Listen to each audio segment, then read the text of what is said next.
Look at this fish, folks.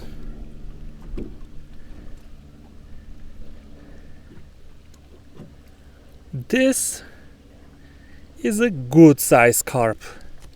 I mean, look at this bed.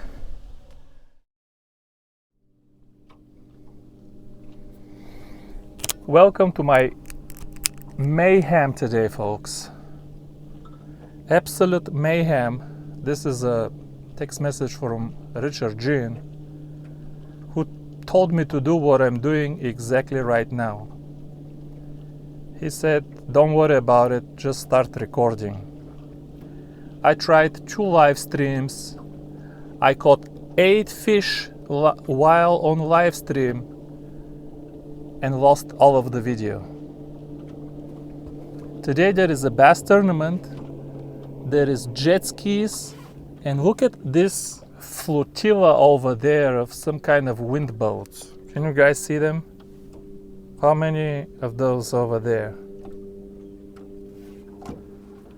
But Carp doesn't care. I'm gonna make uncut video. I don't want to edit, I don't have time to edit. 2 rods are out because I got 2 carp at the same time. Second time in a row, back to back. First on live stream, I got the 2 divers go off in different directions. I landed those, I lost the video. Then I just put them back in the water. I'm about to turn on this camera. This one goes off. Beautiful fat carp. And I'm just landing it. The other one goes off. Absolute mayhem, and I still have 0 video of the whole thing today. Let's cast the rods in the water, folks, and I'll tell you this story because I'm very frustrated and I want to make something out of it. As they say in United States, to make lemonade out of lemons. When life serves you lemons, anyway, you know the story. This is my super secret pack bait. I'm just kidding. It looks something like this. I have videos about it if you want to watch it. This is feed corn, just 1 kernel. I drill it with a tiny little drill that I bought from Home Depot, and I put 2 rubber stoppers on the drill. I drill the corn with this little drill. Put 1 piece of corn, and the other thing is this is a little piece of gummy bears. I tried this today for first time. So it's 1 kernel of corn, 1 kernel of gummy bear, just for flavor. I don't know. I caught 9 carp like that. It doesn't have to make sense. I'm sure somebody from UK will find this video and will explain to me in detail. There's another one going off. It's absolutely crazy today. Somebody from UK who hasn't caught a fish in 6 sessions will watch me catch 10 carp in 2 hours and will explain to me why I'm doing everything wrong. This is how UK carp anglers operate. They just go around YouTube and teach everybody how to catch fish. And at the same time, it's totally normal in England to go fishing for 1 week, 7 days straight and catch nothing and call it a good session. It was a good session, mate. All in all, it was a good outing, good weather, good stories. It was a good session, mate. All in all, I'll do it again. If I had the chance, I would do it again. I know we didn't catch 1 fish, but hey, you can't catch them every time, right? Most important thing is, we did everything right, so now let's go on YouTube and teach everybody else how to catch carp. Anyway, perhaps that was a little bit too much. Hopefully nobody from UK sees this after all. But today, folks, I came here to do a live stream. I came prepared with the clamps that hold the iPhone, and I figured how it's not gonna overheat, and the microphones, the cameras, the batteries. I was loaded up, let me tell you. I was ready to do a successful live stream But last time I did a live stream, 3 hours I didn't catch a fish. 3.5 hours. Let's be honest. Let's not try to minimize it. It was 3.5 hours. A lot of talking about economics and politics and whatnot, but zero fish. Let me tell you, if you live stream for 3.5 hours and you don't catch fish, it invariably goes into politics. So for everybody's sake, just hope when I'm live streaming we catch at least one fish. But it was pretty embarrassing. I deleted the live stream off my channel promptly, pretty much first thing I did as I got home. And I swore next time when I go live streaming, I'm gonna wait until I catch one carp, then start live streaming. Because let me tell you with carp one thing, everybody blanks. I don't care how good you are and how well you know the spot, everybody blanks. But if you catch one, I don't have a memory, maybe it has happened because I can't remember all of my sessions, but I honestly I don't have a memory of catching only one carp. I know in some states where you fish with only one rod or two rods, it's possible, or you fished only 1 hour. But if you fish for 6 hours with 4 rods, you're not gonna catch one carp. You're gonna catch 0 or many. So I thought that they have a tournament or something, blowing that horn. So I thought, I'm very smart. I'm gonna wait until I catch the first carp. Then I'm gonna start live streaming. Well, I started live streaming and everything was good. Set up the rods. And then, folks, for first time ever, I broke one of these clamps that hold the camera. I just broke it. I haven't broken any camera equipment in my life. I haven't lost it. I know everybody does it, but I haven't. This is the first time ever. So in the middle of the live stream, embarrassing, I'm trying to get the camera to stop wobbling because I tried to do it anyway, even with the wobbles, with the broken camera, but it just wouldn't work. So I gave up, quite irritated, and I stopped the live stream. And as soon as I stopped the live stream, both of these beautiful Daiwas went off at the same time. They're just peeling line, both of them. Both of them just peeling line. I mean, the most beautiful sight you can imagine, to have two beautiful Daiwa Ryogas peeling line at the same time. It was amazing. But I had just pressed the button to end the live stream. So no record of that. Let me take care of this fish and we'll get back here. Yeah, let's release this small fish without much commotion. He's kind of small. This is number 10 for today. Believe it or not, but it is number 10. These fish are all fat. This fish is small, but it is still fat. We're gonna catch one bigger, even in this uncut video. Once they start biting, it's pretty much non-stop. Now let's try not to rub this slime on my boat. I don't know why. I bought this net from UK and I bought 10 of them. I really like the head. The head has this lip. See how it has a lip? The lip goes under the fish, under the belly of the fish, and grabs it really nice. But look how many holes I have. I mean, it was a bad idea to make carp net made of cotton. Cotton is just, that was a bad idea, folks. Cotton is just not good for carp nets. So let me show you what I'm using. I don't have a cooler today. I'm keeping it here, out of the sun. Flintstone gummies. If you think I have a secret, that's my secret. Now my wife doesn't really approve of that, because once I take it fishing, she thinks that they're kind of compromised. They're not really that heat sensitive, and I put them back here in the live well, so I don't think it's that big a deal. I don't know which color would be better. Let me pull you up just a little bit. Red or orange? One is strawberry, one is orange. Which flavor is better, you think, huh? I think orange flavor is better. But I used strawberry with exactly the same effect, but I cut little pieces and I put them on just for flavor, because it melts, it dissolves in the water. This one dissolves pretty fast actually. I don't know.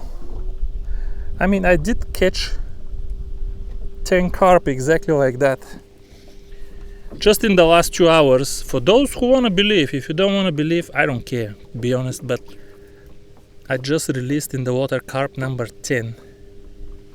Yeah, I mean, that's all. Hook with 1 kernel. My magic pack bait. Here's a little bit of oatmeal, but I grind it a little bit. Anyway, a little bit of cereal, a little bit of everything. Let's cast this in the water and finish the story. Yeah, the story of being completely frustrated. On a day where you're catching fish after fish, should be able, let me check the bail, check everything here. Where is this one gonna go? And what a cast, folk. What a cast. To just wing it like this. That was a good cast. I mean, this should have a fish in 10-15 minutes. Initially you spook them a little bit, because that's a 3-ounce bomb dropping in the water. But give them 10-15 minutes. They're gonna hit it again. Here I already put the little piece of strawberry gummy bear. It also holds it up. I want the corn to be exactly here on the shank, not down here, because if the corn is down here, it fills the gap and the hook cannot sink all the way. I think I'm gonna start using gummy bears even for catfishing, to hold the bluegill up the shank, not down the shank. Anyway, grab some of the, and this stuff sits here. Sometimes if I don't catch a fish, I will reel it 1 hour after the cast, and it's still on the method feeder, and everybody lined up to tell me that this is wrong and it should dissolve in the water so the carp can eat it. And I told them, yes, you're right, if you want the carp to eat it, it should dissolve in the water. But maybe I don't want carp to eat it. Maybe, just maybe, I want carp to come. Do you want carp to eat it, or you want carp to come? I want carp to come, because something smells good. Once the carp comes, whether it eats the pack bait or my hook bait, that's a separate analysis. But right now, the purpose of my pack bait is not to feed the carp, but to bring them close to my hook bait. Bail is flipped. Oh, vale! Man, look at this cast. I have to stop it. It's going past the middle. I don't want it past the middle. Yeah. Beautiful cast. Another 10 minutes and should have a fish on this one too. I don't know why these two don't have a fish yet. They were cast perfectly, baited perfectly, but we'll give them time. Now here is a little secret. If you're thinking, Victor, no way they're gonna eat dry feed corn. Okay, it's not dry. This is maple syrup, again, from my kids' pancakes. For those who want to believe me. If you don't want to believe me, you can think whatever, but this is maple syrup, pancakes maple syrup. So I put a few kernels here, I soak them, so they taste a little bit better. I'm sure you can use it even without this, but you know, sometimes things make you feel better. And it's important to feel better too. It's not just catching fish. Because if you don't feel better, you're not going to go fishing. Even if you go fishing, you're going to want to go home. So there's nothing wrong with doing stuff that doesn't catch more fish but makes you feel better. There's nothing wrong with that. But now we are fishing. Let me tell you the rest of the story. I don't know which way the camera is facing right now.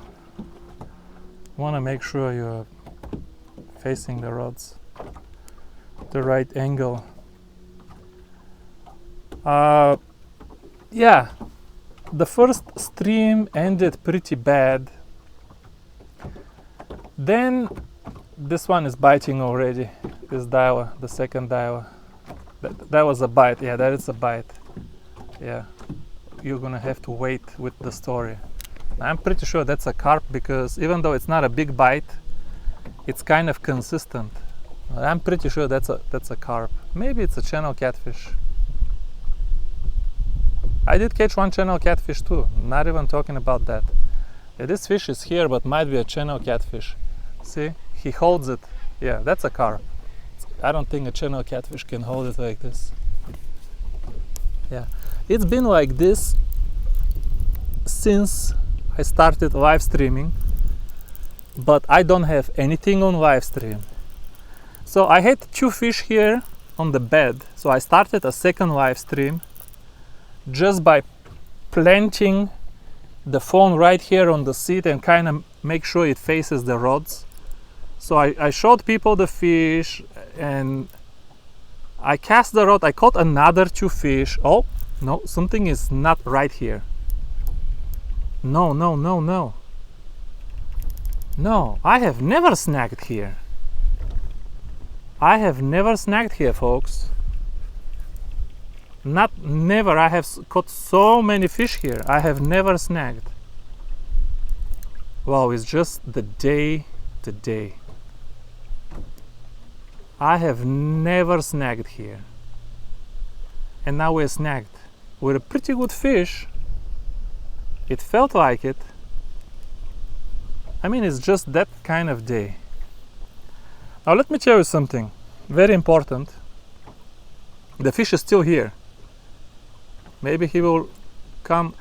This line is Cast King. Cast King something, whatever black color mono they sell on Amazon. This is the one I put here. It's kind of shiny, looks nice. Let me tell you, folks, when something is good, I'm not gonna bash it just because it's Chinese. This Cast King monofilament is good. Now I bought some other, I want black color line on this Daiwa shrapnel. I bought some cheap black monofilament directly from China. It came like a spool of, I don't know, 10 miles for $5. I put it on, then I got snagged again somewhere. We're gonna have to break. Let me show you now what the difference is. This is exactly why I like this Cast King. Let's try to look. I'm holding the line now. Let me reel a little bit more, because sometimes the boat is too short. Look, I'm holding the line and moving back. Holding the line, moving back. I cannot. My goodness, it's difficult to break. It is difficult to break.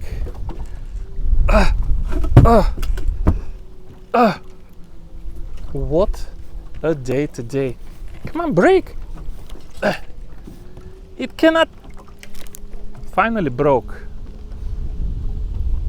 Now let me tell you, this is pretty good. From there to there, maybe 5 feet. Maybe 5 feet, folks, and it broke. This is why I like this Cast King line. It doesn't have a lot of stretch. You're gonna say, Victor, that was 5 feet of stretch. Try this at home.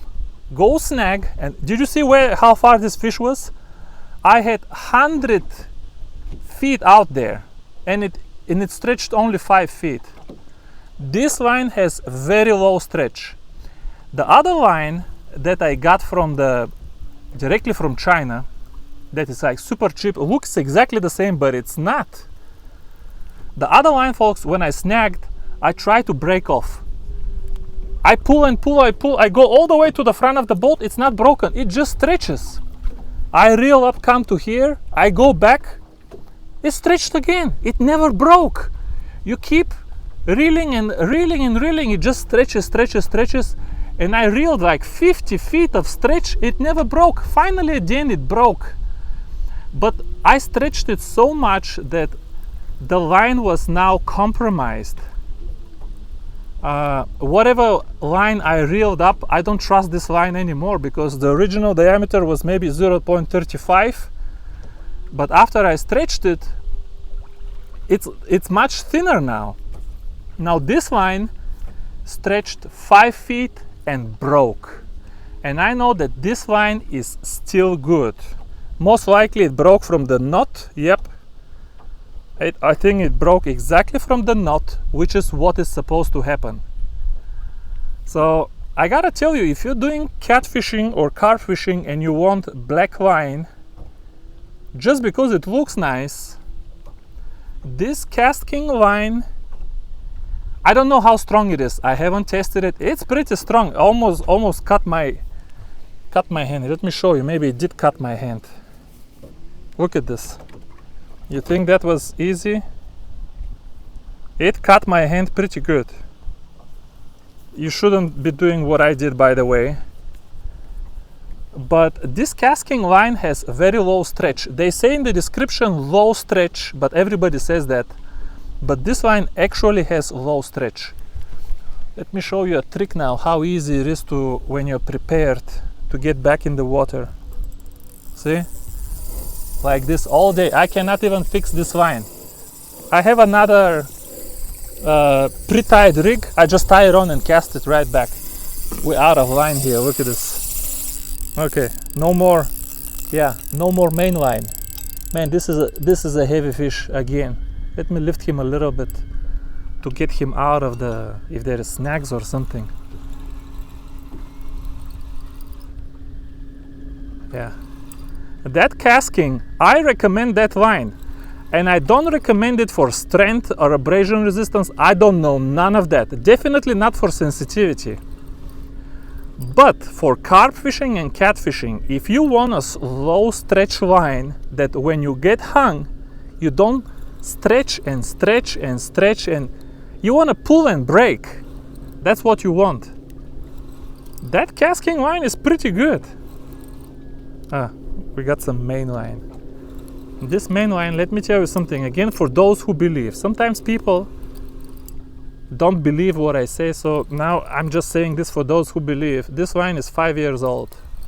Just for those who believe, it is 0.32 Shimano Tribal or something. I bought it from Europe. Shimano doesn't make line, they don't have a line factory, so I'm sure they buy it from somebody else and just rename it. I don't mind. I just bought it because of the beautiful brown color. When you carp fishing, the line has to be brown or black or something, or clear. But I like the color, and I bought it for the brown color. And I have a big spool of it. But for carp fishing, this line is so thick that 0.35. My drag right now has probably 1 pound of pressure, maybe maybe a little bit more, I don't know. So I don't need too much strength. So even if the line is very old,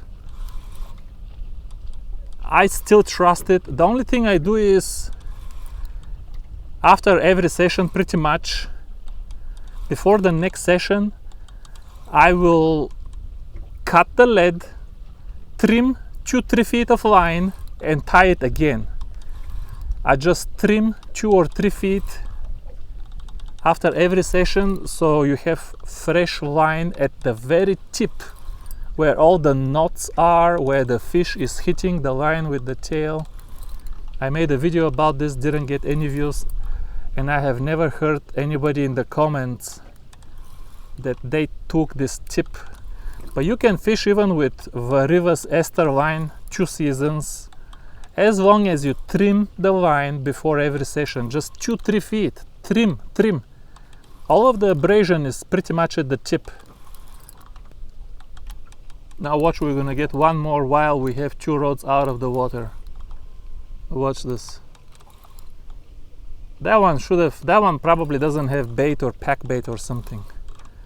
The one on the left, it should have hit by now, but this one we rebaited, so it should still have bait. Oh no! Man, that was a good fish, folks. That was a very heavy fish. But that's the day.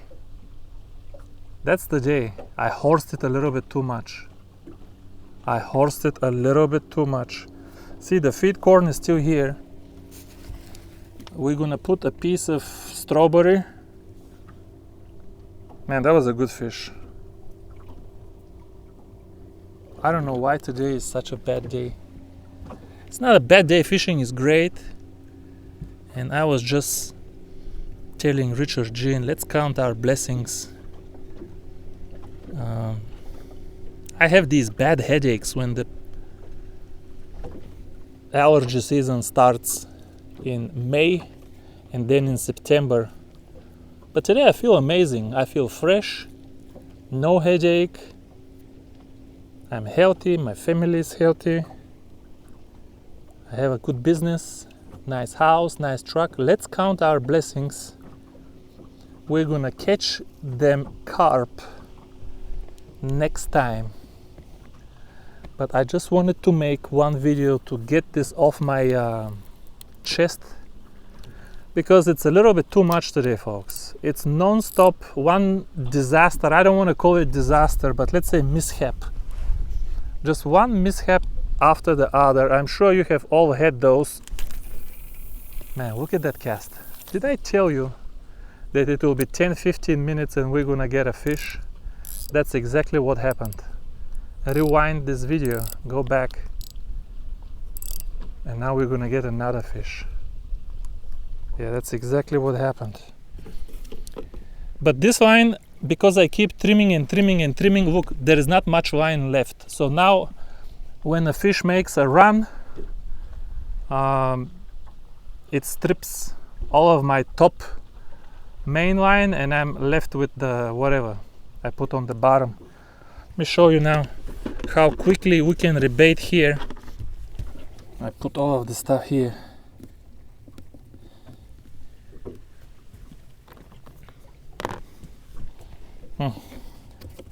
Open like this. I have so many pre-tied.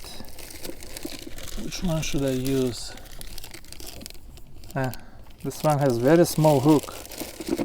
I like a little bit bigger hooks, to tell you the truth, because depending on where I'm fishing, some of these were tied many years ago when I used to fish Fox River, Illinois in Elgin. Full of carp, but pretty small, and I didn't want big hooks back then, but I do like bigger hooks here. Here's brand new method lead with a hook, and I always have a swivel on top. Not because carp twists. Carp doesn't twist. I put the swivel on top. We do have a little bit of abrasion. Let's lose just a little bit of line here. Let's trim some line, just like I showed you. Let's trim some line. Where's my nail cutter? I have a nail cutter somewhere. Whatever. Can't find it. Just like Catfish Dave. He said he uses nail cutters to trim his wine. That's what I've been using for years. Only nail cutters. And I can never find them. I buy these things a dozen at a time, stainless steel, and I still lose them. I lose them like nobody's business. Come on now. I need to rest it on something, but kind of hanging in the air. You're gonna see the whole thing uncut now. Yeah, I use uni nut for everything. Uni. I don't know another nut. Not saying it's the best. That's what I know. That's what I can tie very fast, and that's what I'm using. Boom, and we're fishing again. Pull it out a little bit. Look how tight and beautiful. This line is good, man. Even when you pull with your hands like this, you can tell this line has pretty low stretch. And these scissors are now sticky because I've been cutting the gummy bears with them. Okay, let me show you now how I do this. I get a corner of here, okay, that's been soaking in juice. Get it, let me wipe it off a little bit. I don't know, hopefully you can see. I put my little drill here somewhere in the middle. Come on now, bite, little drill. Bite, little drill. Hip it. Okay. Hip it, way through. That's it. Now it's easy to go on the hook. Otherwise, if you try to force it, even if you do force it, you're gonna crack the corn. I don't want to crack the corn. If you do it this way, by the way, this is a 2mm drill for those of you who plan on copying me. You can go to Home Depot, buy a 2mm drill and put 2 rubber stoppers for catfishing, and you're done. Then at the end you can make a YouTube video about this idea and tell them that was all your idea and you never saw it on my channel. That's pretty much what's going on with my carp videos. People watch them get ideas, then they make videos which are strikingly similar to what I showed, but I guess if I complain about that, what should Luke say from Catfish and Carp? I mean, all carp videos in the United States are pretty much a rework of Luke's videos. Now this maple syrup is a sticky business, so you kind of, I have 2 towels, not 1 but 2, but you kind of have to wash your hands before the towel, otherwise it's just gonna mess up your towel so bad. Yeah, I mean, let's hope to land at least one good looking carp. We lost this one, we lost that one. Both of them are pretty heavy. We landed the small one. If I catch another heavy one, I'm gonna take my time playing with it. I'm usually very good taking my time to play fish, especially on ultralight. Listen to how smooth this reel is, folks. Just listen.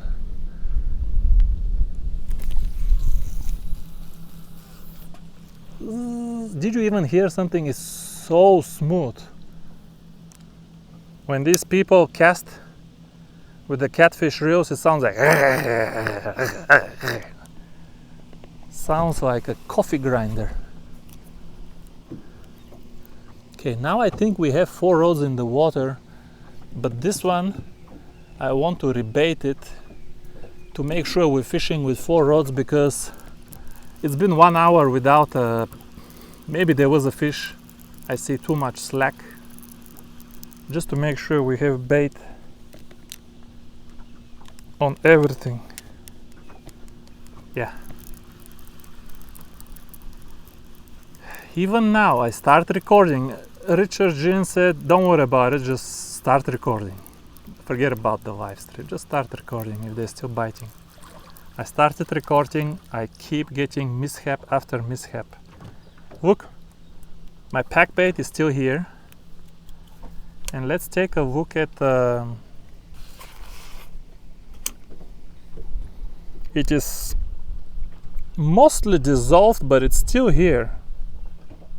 The gummy bear. Let's put a fresh piece of gummy bear. This is a strawberry. Let's put orange on this one. Maybe there is some weird carp over there that just will not touch strawberry. Orange or nothing. Some carp say. For me, they say it's orange or nothing. I don't want no goddamn strawberry. Okay. Add a little bit of pack bait. You will notice I never use my gloves when I do carp fishing. All of this mess, I don't want to nasty my beautiful gloves. You have to wash your hands before the towel. Otherwise you have two nasty towels hanging off your waist.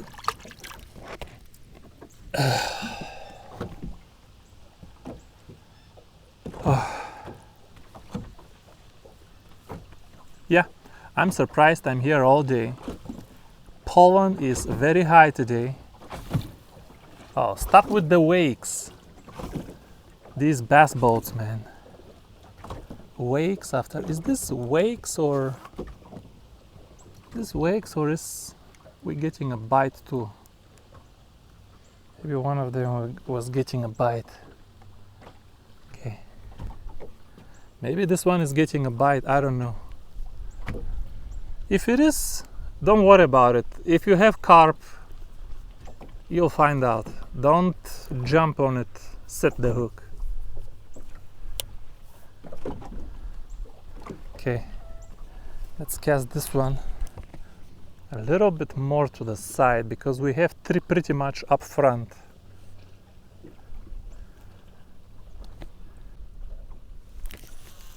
Man, so smooth, folks. So smooth, these Daiwa shrapnels. 600 MSRP originally. Yours truly got them for $250 each. And I got me a pair. Some of the best decisions in my life. I know there is better reels now, better gears, better. I know. I don't care. I love the shrapnel. I just like the shrapnel because it's more beautiful. And it has a little bit of history for me. So I like the shrapnels. Okay, now we have 4 rods, I believe, that are in good shape. Yeah, let's close this, not to attract flies, and also you're gonna trip when you're fighting a fish, you're gonna spill it on the carpet. A little drill. Let's put this in the garbage. I do have a garbage can. Close this guy. Yeah. And we're fishing. This will be uncut video. This is the garbage can. Last bottle of water. Do we have some left over here? Oh man. I have the trolling motor pulling that way all day to kind of keep me straight. Oh, it's only 2 o'clock.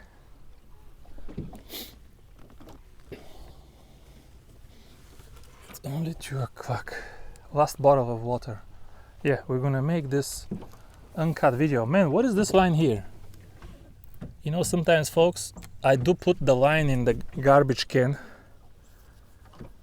That's not the first time I see this. This is a 2-pound ester line over there. I didn't throw it there.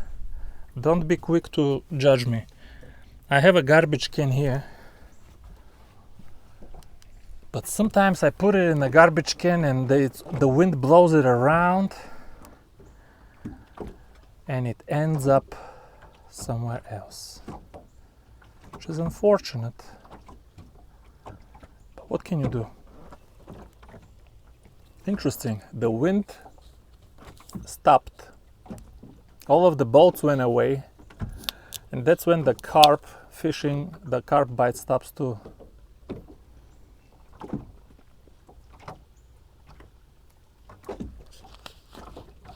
You know what's very difficult?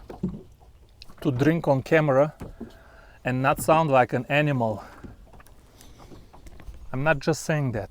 That's very difficult to drink on camera and not sound like animal. That's why I try not to drink on camera. Let me finish the story.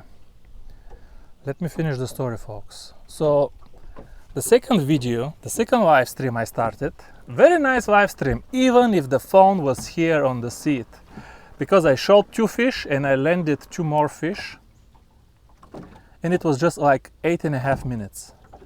So I started uploading it. I ended the video. I said, man, this will be a very cool video. Started uploading it, but I saw that it was still, see this one we just cast, I think it got a hit already. I saw my phone was still trying to upload the prior video, which the prior video was a mess because of the broken clamp. It was shaky. I wanted to delete that. So I clicked, right click on the drop down menu and I clicked delete. And it asks you, are you sure you want to delete? I say, yeah, I'm sure. Who do you think I am? Of course I'm sure. And I ended it, and then I want to look at the other one, and I see it's 35 minutes, and I'm like, no, wait, it was only 8 minutes. It's not 35 minutes. And I check, and I deleted the second live stream. That was actually nice, even if it was here, the phone was sitting on the seat, but it was 8 minutes and I was catching fish all the time. These rods, as you see them, like exactly like this, were both on the video. They were both peeling line. It was a beautiful sight that may never happen again. Who knows if these 2 beautiful reels will ever be pulling drag at the same time. I mean, it was a good thing to have on video. I put you back here in the chest here. But now I don't have, because I deleted it. And in between the videos, I forgot, I released carp number 10. We lost 2 more. By the way, these 2, I never lost a carp. I landed all of the other fish in between all of these live streams. I landed everything. And I told Richard Ginn that I'm carp fishing today. So he was asking me, you know, if you're doing any good. And I told him, man, so many fish, 1 live stream, 2 live stream. I landed 8 carp and I have nothing to show for it. He said, don't worry, just if they're still biting, just start recording. That looks like a catfish bite. Carp doesn't bite like this. Maybe it does. Maybe it does, yeah. That's, come on. No, the drag is too tight. I don't loosen them very much. Or maybe this is a small carp. Doesn't wanna, no, it's not that small. It's not that small. The thing with this carp, folks, why I'm a little bit too tight and sometimes lose fish, is there is a lot of crappie brush in this cove. And I keep dragging them out, but people drop new ones. You see how we lose fish here. One day with my kids, I came here just to make the kids happy. We lost an absolute monster towards that marina over there. I never reeled any line on that fish. I know that you say that for every fish you lost, but That was an absolute monster that went in another crappie brush. So you do want to kind of lift them off the water or get them away from the danger zone. If there was no crappie brush, in Bulgaria there is no crappie brush. There is nothing in the lakes. This fish is not very big, unfortunately. But he's making a run for his life, trying to get into the weeds. He's just putting everything he has to get into the weeds. Man, so smooth, even under extreme tension, this Ryoga. So smooth. And I will say again, I like this casting kestrel. It is not spongy. I'm enjoying fighting the fish. If you have too much stretch, you have no feel at all. Not casting kestrel, it's just casting. I don't know the name of the line. It's kind of spontaneous. If I like the line, I'll tell you I like it. I don't care if it's casting. There is not that many black monofilament lines out there if you want a black line. Look how beautiful this is. And I'm telling you, the other one, what is it called? Daiwei or something. The cheap one that you can buy 10 miles for $5, that stuff is no good. That stuff is no good, folks. Buy it at your own. See, this rod we just cast in the water. He's a little guy. Hey, which one did you... Hey, remember I told you, this carp said 1 hour he didn't bite the leftmost rod. Just rewind the video. 1 hour he didn't bite because he had a piece of half dissolved strawberry gummy bear. I told you it's probably one of these carp that say orange or nothing. And I put orange just for fun. And he hit not even 5 minutes after we cast. That was funny. Of course I land both small fish and I lose 2 good ones. But the good ones are more difficult to navigate and to control. And they kind of run around. It's not random that you land the small ones. Man, this one is pretty small. He's almost flathead bait size. Now, he's a little bit too big for flathead to inhale. Depends on the flathead, I guess. But if you cut him up, then you can catch anything. Now that's a small fish. He's full. His belly was full with, I don't know what he's eating. Even now, you have to wash your hands before you wipe them on the towel, folks. I remember Luke once said, you can only wipe the slime on the towel. It doesn't wash. Well, maybe not easily, but I can tell you, I wash my slime in the water. I get it, it's not very easy, but I'm not wiping the slime straight into the towel. You can do it like that, but it's not how I work. Yeah, cotton net. See, the feed corn is still here. All you do is put a fresh piece of orange. We established that our left field, this carp there, they don't want to touch strawberry. They just won't have nothing to do. Look how good it holds. Very sticky it holds on the hook. I'm thinking tomorrow I'll go catfishing. I'll put a bluegill on the hook and I'll still put some of this just to hold the bluegill up the shank to keep the gap open. Look at this. Look, it doesn't have very many things to hold your pack bait. You need good pack bait. I don't know how many people can make pack bait that will not fall off of this particular lead. This is not, by the way, this lead is not pack bait lead.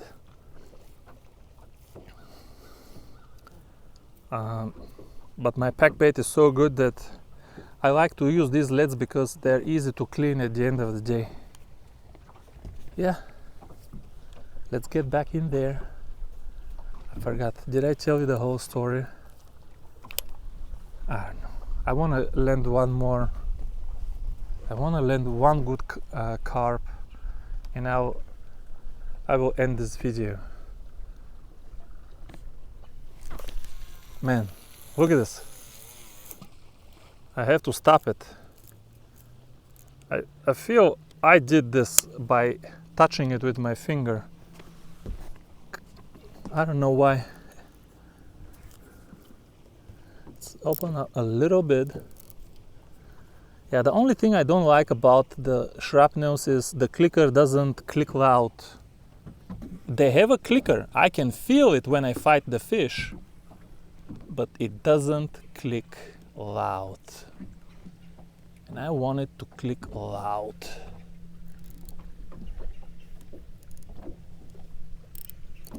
I don't know what happened with these two rods. How is it possible? 30 minutes with no fish? How is that even possible? Maybe we need to rebait this one. Let me wash the net. Let me wash the net. See, I'm tied off with all kinds of ropes here. I don't like my boat to sway left and right when I'm carp fishing. When I'm catfishing, I don't care. But when I'm carp fishing, I don't like no sway. I feel that if a carp is focused on your hook bait and just before it eats it, it moves, he's done. He will get spooked by the move because he doesn't eat like that. He eats stuff from the ground. He's not chasing. He's not used to his food moving. Even if he can eat it, I just don't think that carp do that. Okay, let's sit down and relax. Let's close this to minimize flies smelling everything. Let's try to catch one good carp. So for the next carp, the goal is lift it initially just up into the surface just a little bit and then play it. Because when they start running, they always run, they know where you're going. It's not a random like that catfish that I caught on Tennessee River. He just went to the middle of the river and stayed in the current on the bottom of the river. That's not where carp is going. Carp is going for this tree or that tree or some of the crappie brush. He's going to some brush. If you can't stop it, if you are with ultralight rod and you can't stop it, give it 2-3 minutes and you can chase it and it will be into something. Carp doesn't go in the middle of the lake or in the middle of something. They run to some brush and you gotta stop them. Oh, finally 5 minutes of relax. A little bit of wind is good for fishing, especially for carp fishing. I came here very early this morning. I told you I was ready for the live stream. The lake was smooth like glass. It looked dead. I didn't get a bite until noon. Noon I got the first bite and I started the live streaming, thinking, yeah, I've got them now. And I did have them, but none of the streaming business worked for me. But one day, as God is my witness, I will make a hot live stream with catching a bunch of carp.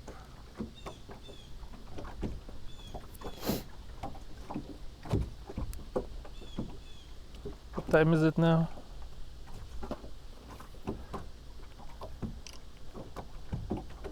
$2:17. I kind of might have promised my kids to take them to the Longhorn restaurant if they're good. Sometimes I promise stuff like that to get them out of my hair or to get them to do something. And then you have to follow your promise. Maybe if we catch one good carp and pack it up, we still have time to go to the restaurant today. Let's see, where did I put the... Oh man, I put the water on the sun.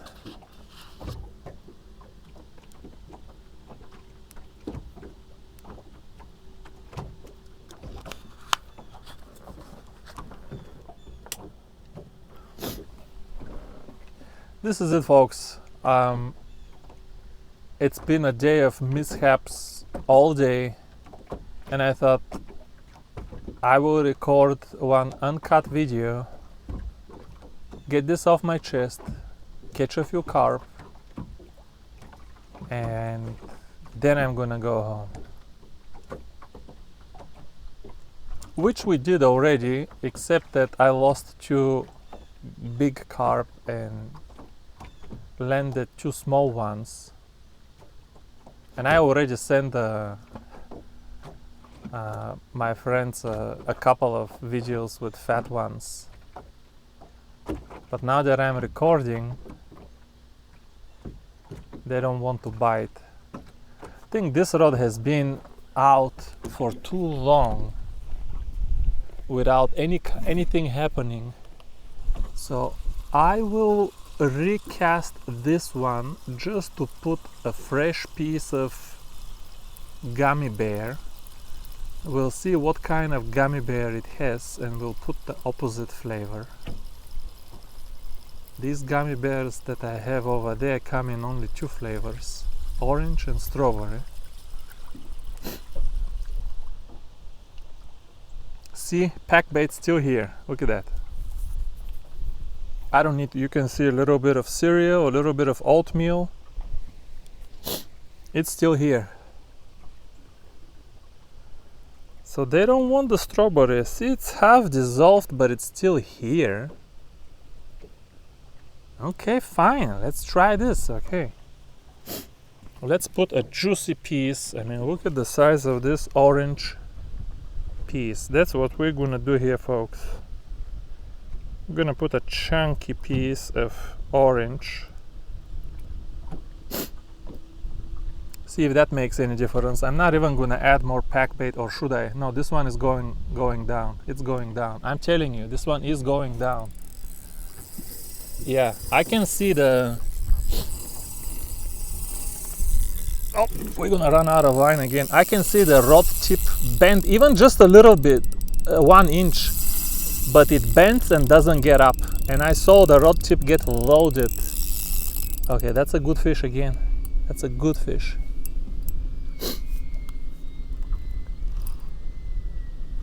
That is a good fish, folks. Is it a good fish? I don't know, but let's land it anyway. I like the whistling of wind when your line is tight like this. He's pulling now. Yeah, I don't want to pull exactly when he's pulling. He's kind of higher. He's not surfaced yet, but he's higher, and I know these brush are, maybe he did surface. These brush are on the bottom. The crappie brush are not on the surface, so I think we're safe. I also don't think this is a particularly big fish. Yeah, I don't think that's a huge fish in the first place. But we will take our time and land him. Man, these Saharas are still so smooth, man. 4,000 size Sahara, 4.8 gear ratio, still so smooth.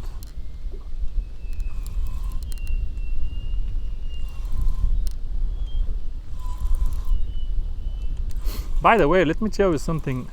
Yeah, I think this rod is, one of the Daiwas is going down too. Maybe, maybe not. DNR stopped me the other day and they checked everything. And let me tell you, when I tell you everything, I mean everything. Do you have whistle? Do you have the throwable? They checked the registration, not just the license. No, you think license and live vest? No. They checked if the fire extinguisher is in good shape. Has to be green. Luckily, I wasn't too cheap. The other one was going out of green already. It was very old, so I threw it on the garbage, and I bought on Amazon some cheap Chinese junk that I'm sure cannot ever extinguish any fire of any kind, but it's brand new and it says green, and it allows me to pass tests like this from DNR. Anyway, I passed everything, so I asked them a few questions about these licenses. There are some debates about, do you need a license to guide and all of this, and people say the Coast Guard, everything they regulate, you need a license, but if it's not Coast Guard water, you don't need a license. It was something like that. So I asked them about this. They said all waters are Coast Guard waters, at least here in Tennessee, because this is a lake. This is not connected to anything. This is not navigable water. They said if you're making money, you need a Coast Guard captain's license. That's what they told me. I don't want to guide, by the way, certainly not for ultralight fishing or catfishing, but carp fishing guiding would be very easy. One day, not today, I'm just checking. Because you can bring people here and everything is very comfy, and you can catch so much fish that everybody would be happy. Probably better action than catfishing. Now you can catch 10, 12, 10-pound fish a day. Where are you going to do that? Nowhere. But with the captain's license and all of that nonsense, I don't think I'll ever bother. The other thing I don't like about guiding is it takes one day of your life. And I'm extremely selfish. I don't want to lose one day of my life babysitting people. So what if somebody wants to hire you, but you want to go bluegill fishing? That doesn't work for me. I don't care how much you pay me. In May, you cannot pay me enough to guide you. But if it's the middle of the summer and I don't want to do bluegill fishing because bluegill fishing sucks anyway, like right now, then in certain circumstances, if I'm carp fishing anyway, then I could be entertaining the idea. Only in these circumstances. Let's throw this fish back in the water. Another small fish. I'm trying, folks, what to do. Man, the cotton. Who built cotton net in England? They know everything except that cotton is extremely sticky and not good for building nets. Here. There you go. We just cast that was the big piece of orange, remember? And it took off. Let's hope we finally land a good fish. Oh, okay. It feels kind of decent. It feels kind of good. Let's see, there's quite a mess here. If I feel that this fish is small, I might cast this one in the water first, because I don't know what to do with all of these rods. Yeah, it's not very big. Maybe I should just cast it in the water. But that's disrespectful to the fish you're fighting. I'm gonna risk it. I'm gonna loosen the drag. I need to get rid of these rods, folks. I cannot operate like this. Let's cast this in the water very quickly with the huge piece of orange. Very quickly, just like this. Just to get them out of here. You know, that's not a bad cast at all. That's not even a bad cast. Just to get it out of here. This one is not baited, so we cannot cast. But I need to clear some space for this fish. Hopefully it's still here, by the way.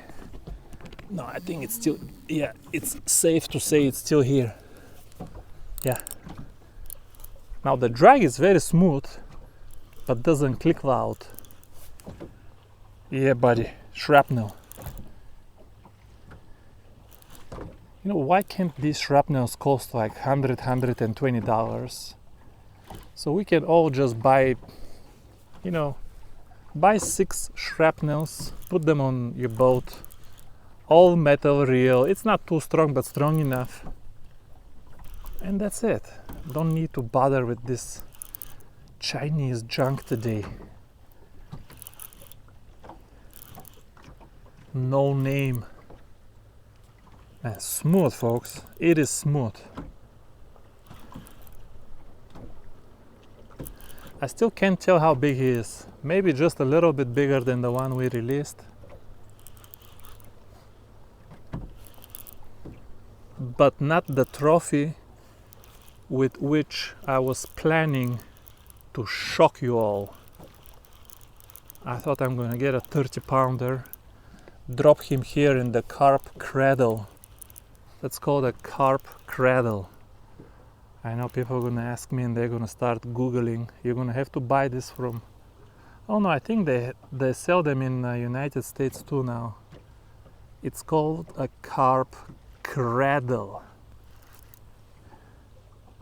You know that song, Cats in the Cradle? Yeah, that kind of cradle. Okay, I'm kind of gentle now, just until I see him. Once I see him, because I haven't shown you one decent fish yet. Once I see him, I might horse him a little bit. But until you see him, yeah, this casting line is good. Here, when you don't have a lot of line, you can feel the stretch. If you have stretch, it helps a lot. But this line doesn't stretch. I feel the head shakes pretty firm. It's a good line. Get you the 0.35 millimeter. I forgot what pounds this is. I don't care for pounds. For carp fishing, the perfect diameter is 0.32. If they don't have 0.32 millimeter, you can go 0.30 if you fish for small fish, but for bait casters 0.35 is perfect. Don't need 0.40. It just makes a nasty noise when you cast and feels so plasticky. And then when you snag and try to break off, it's a big pain to break off. 0.35 is perfect diameter. I think 0.35 is like 12 or 15 pounds, which is way more than what your drag should be set anyway. Sorry folks, it felt good for a while. I took my time landing it. Man, 3 small fish. There is big fish here, folks, I promise you. There is big fish here. I don't know why I can't score one good fish. I'm gonna wait to catch one more maybe. Not gonna wait too long, but I'm gonna catch one more. Hoping to catch just one nice one. And then I'll let you go. See, the corn is still here, the feed corn is still here. I think we established that the left field, it's nothing but orange, but I don't have no orange here. I have only strawberry. Let's get an orange flintstone. Now, how do you do that without touching them? Because I do plan on secretly returning these to my kids. When I say secretly, I'm not joking. I don't even want, oh man, delicious. I don't even want my wife to see this, but that's okay. She doesn't watch my carp videos. So she ain't never gonna see this. She ain't never gonna find out. Don't worry about that. You clumsy, bro. You bro is clumsy. Yeah. Where'd you go? Let's put a piece here. Just like this. Watch this. Watch. Boom. Boom. It kind of gives our corn a little bit of flavor. Where is the magic bait? Victor, I don't believe in magic. Well, how else do you explain this productivity? Yeah. If I land this in the right spot, this will deliver a carp in 15 minutes. Look at this. Look at this. This is what you want. Okay? Okay, anglers from UK, watch and learn. No goddamn hairs, okay? Hairs was designed as a test for intelligence. Somebody thought, you know what we're gonna do? Let's do something real stupid and see who thinks it's a great idea. Then one day we're gonna tell them we were just joking, that catching fish on a hair rig is just a dumb idea, to embarrass them all. I'm telling you, how do we do this now without snagging everything? Oh, vale! That's not the right angle, but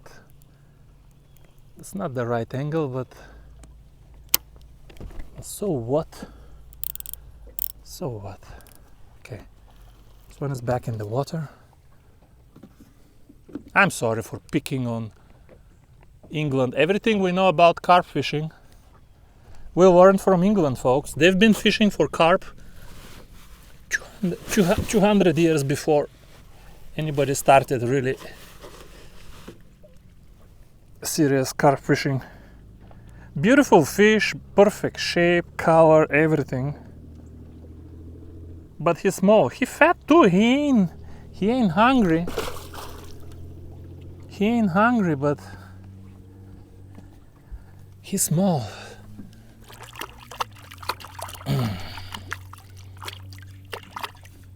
Yep. We still have one rod to throw in the water. One of these days I'm gonna lose my $200 microphone when I'm leaning over. But we'll see. Might even be today. When I go carp fishing, I bring not one but two towels, and they're both wet and nasty today. They're both wet and nasty. Let's see what happened here now. What kind of shape are we here in? We have the corn. See, you don't need to rebait the corn. You just rebait the little gummy bear. Let's see how long before somebody steals my gummy bear idea now.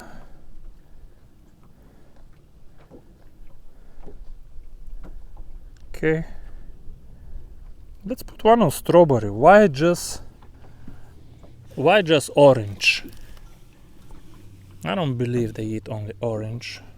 I don't believe that at all. And this stuff smells so good, I want to eat it. This pack bait smells so good, I want to eat it. Oh, by the way, you can see it, my pack bait doesn't dissolve, it doesn't break down in the water. But you can see I'm still catching fish. This video is completely uncut. You can see what I put in the water. You can see after 30 minutes it was still on the feeder. So obviously we have empirical evidence that disproves the hypothesis that your pack bait must break down and dissolve for you to have a successful whatever carp fishing? I don't think so. Mine doesn't break down. Mine doesn't break down, and sometimes I catch fish too. Maybe just one more carp though, because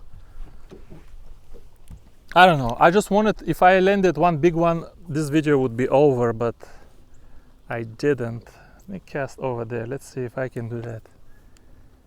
I didn't catch one big one. Now look at this cast. I'm kind of just lobbing it. Look at this cast. Perfect distance, perfect direction.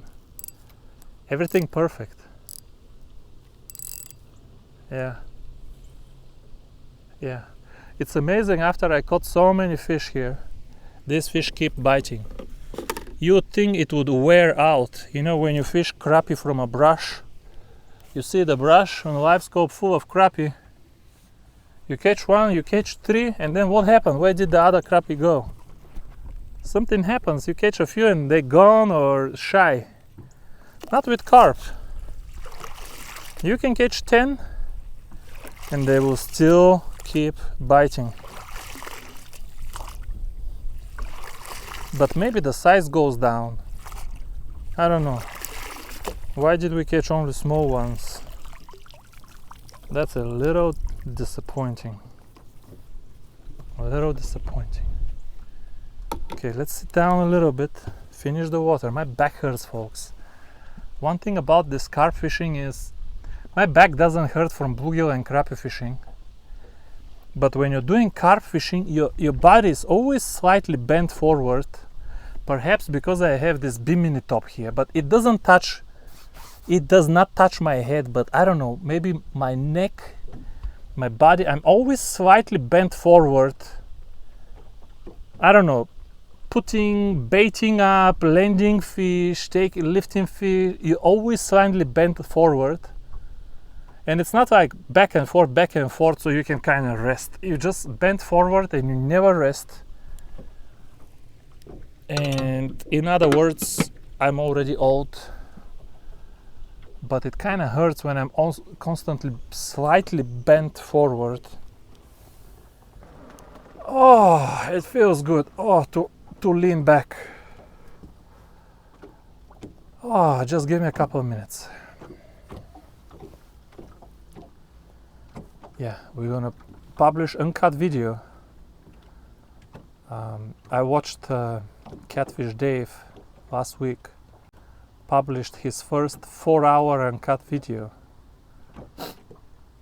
because of Catfish Kayak. Obviously he has some 4-hour videos. I tried to watch some of them.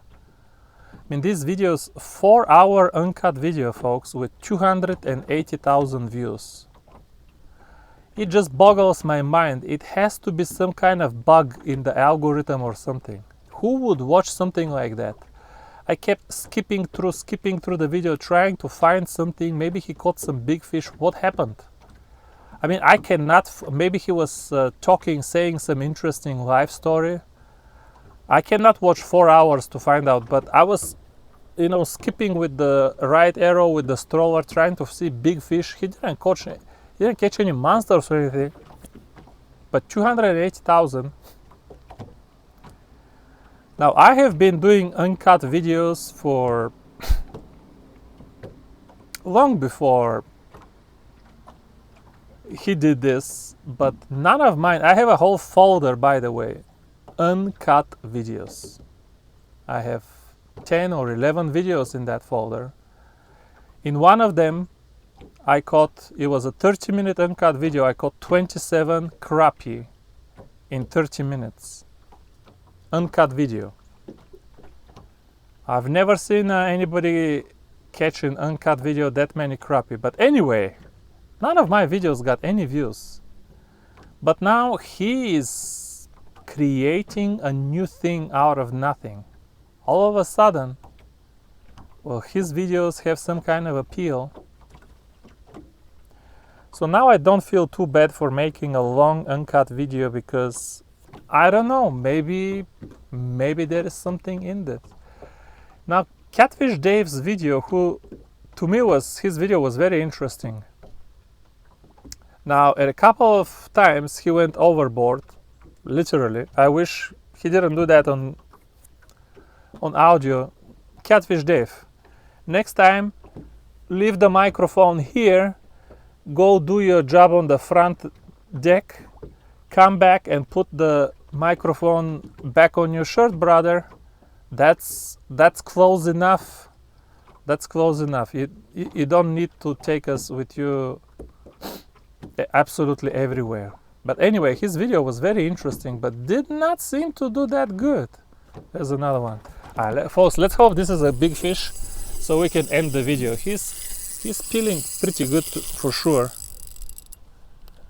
Do I feel the weight? I don't feel the weight, folks. I feel the tail. He's pulling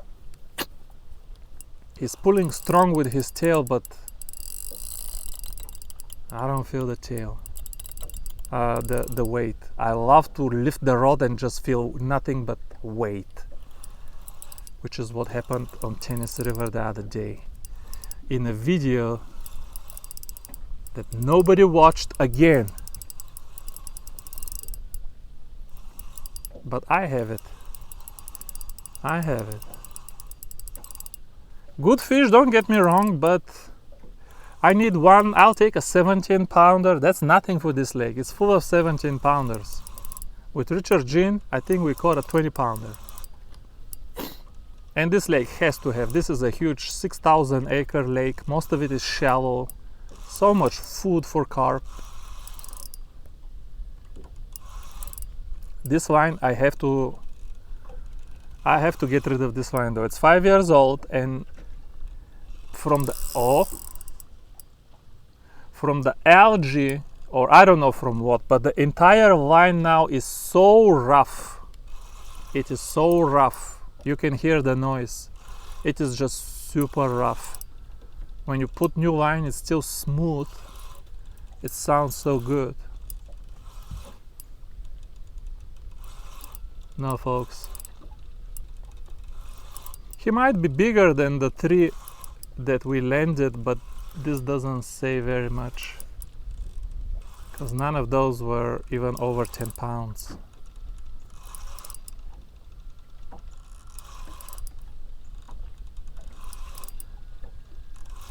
You know, if you get this on an ultra wide, that's still 20-30 minutes fight, but you cannot do ultra wide for carp fishing. You can do ultra wide for catfishing, because catfish just runs to the deepest point of the lake and it sits there, and you can chase it with the boat and it will get tired and you will land it. This one is now getting ready to go down. This one. I can see a carp bite, because bluegill and catfish bite, they're like tip. What's going on there? Some kind of weird bird. But carp bite, it takes the tip down a few inches and it sits down. But sometimes they manage to spit it out. And I think this one did.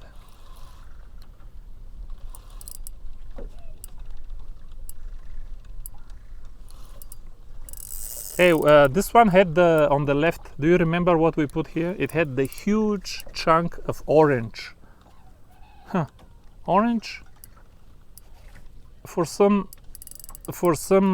reason, orange is performing better. These fish have a thing for citrus. They have an appetite for citrus. I guess it's more healthy. Come on, buddy. I still haven't seen him. See? Okay. Yeah, he's not gonna break any records. Not gonna win any tournaments. Oh, man. I don't know what to do, folks. Getting late. Getting late. Should I wait for one more? I guess I don't want to land. I will wait for just one more carp. If it's small, it's small. This one is pretty small. He's very feisty. He's not ready to go in the net, but he's exactly the same like all of the other ones. Disappointing size. I don't even understand. Why should now the carp be smaller? In the spring they were all big. Even in the summer we caught some big ones, but today only small. Only small. Well, ever since I started the UNCUT video, it's only small. Come on. He's silverish and gold, silver and gold and shiny, and he has perfect shape. I mean, he's a healthy fish. I would not hesitate to eat him if I lived in another country, because some carp you don't want to eat. They look gross. You know what I'm talking about. They look like this old channel catfish. The shape is all weird. The color is black. Ugh. Yucky. But look at this one.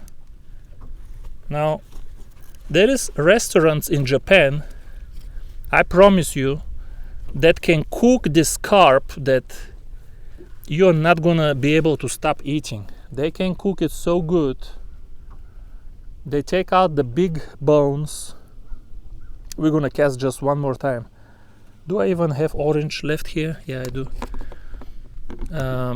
They take out the big bones, and the small bones they fry with some oil. Pretty unhealthy, but it kind of melts the small bones, and then they bread it, and my gosh, it looks so good. I saw a video. You watch that video and you tell me you don't want a piece of that carp that was just cooked on the video. It looks absolutely amazing. One nice piece of orange here. By the way, I'm letting the carp get tired on purpose. So when I touch him to remove the net and all that, he doesn't start flopping around and hurt himself and, you know, do a big mess. Better get tired so when we release him, it's kind of more peaceful. Yeah. Come on. One decent carp, 1 15-pounder. Can we catch just 1 15-pounder? 15-pounder is nothing for this lake.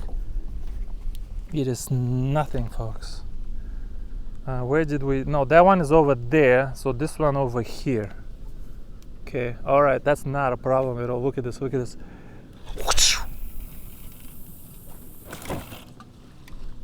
First place in the long casting competition goes to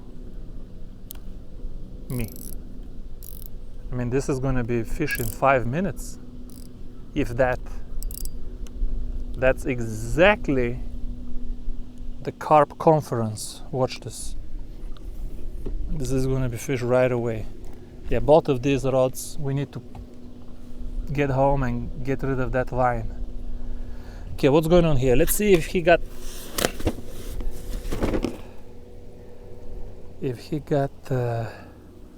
all tangled up in the net. No, he didn't. That's good. Do you guys wash your net after every fish? Victor, that's ridiculous. Go home and wash it, brother. You don't need to wash it after every fish. But it smells. And it attracts flies.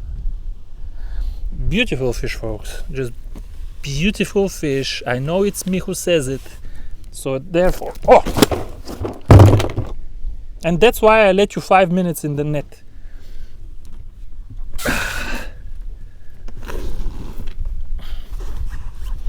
That's why I let you 5 minutes in the net.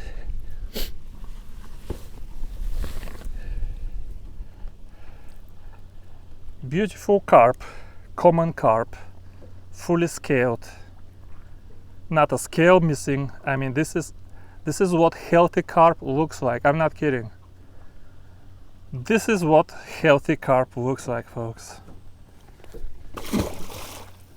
This fish can grow up to be big. Doesn't mean that it will, but it can. I guess he's missing a few scales now. That wasn't my fault that he flopped. Because this lake has a lot of food. And these fish are healthy. But the water is kind of dirty.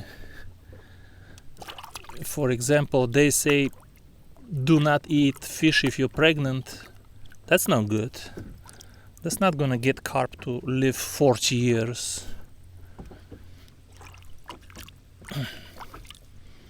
I've never caught a carp over 20 pounds here. I think I got a couple of 20s, one with Richard Jean, and that was it. But why is there these fish are so healthy? Even the 20 pounders were so healthy. I think they die of cancer or something. They live maybe 10, 15 years. They get to 20 pounds and they die because the water is too toxic.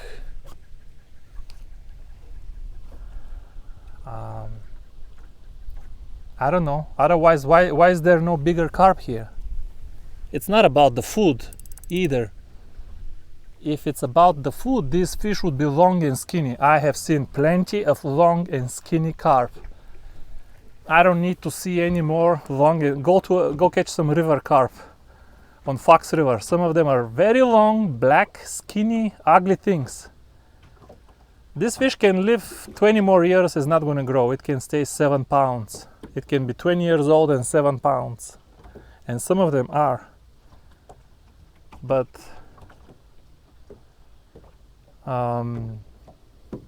yeah, to get big, you need clean water, a lot of food, and good genetics. Several things need to exist.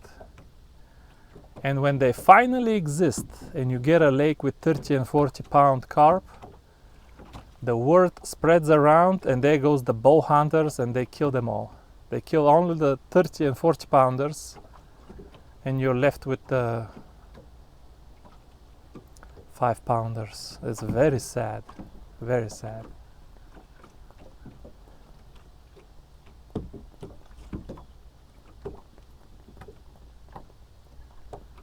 Bow hunting for trophy carp should be, I don't know.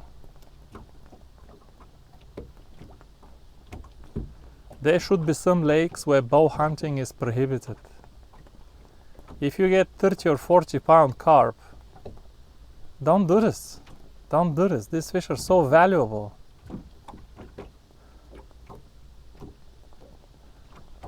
And it's not that many carp. It's not that many carp. You don't see 1 pound carp, you don't see half a pound carp because they all get eaten. Not many survive. This lake has 4 different kinds of black bass. It has stripers, the left one with the orange, but that doesn't look like a big fish. Yeah, he's playing with it, but that doesn't look like a big fish. It has stripers, it has 3 kinds of catfish. It's not easy for a small carp to survive, folks. Yeah, I think it's kind of doesn't know which way to go. Tight, then slack, then tight, then slack. He doesn't know which way to go. Maybe channel catfish. You guys see him? You see the line? See, now slack again. I think he's here, but it's a channel catfish or a baby. Let's see what this is. Slack, slack, slack, slack, completely slack, completely slack. What, did he break off?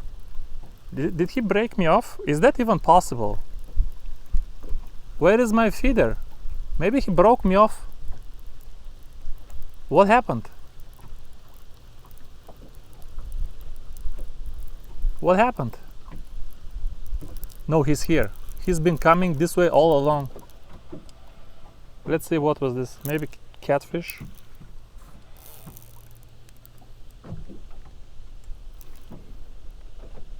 He's been swimming this way all along. Yeah, I don't think we're gonna catch that's the same as all of these other fish. Now this one that I just cast is getting ready to go down. I saw him bend it down and hold it. If they hold it 3 seconds. Okay, buddy. Trying to get him a little bit of tired in the water so we don't flop everything in the boat, folks. We don't flip and flop in the boat. Yeah. Yeah. Okay. Yeah, buddy. Yeah. Yeah.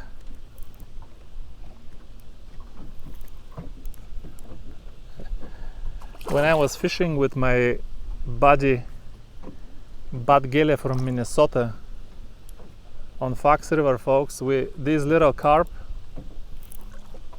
we would release them all in the water with the pliers. We don't even bring them in the boat. We didn't have YouTube videos then, so you don't need to prove to anybody.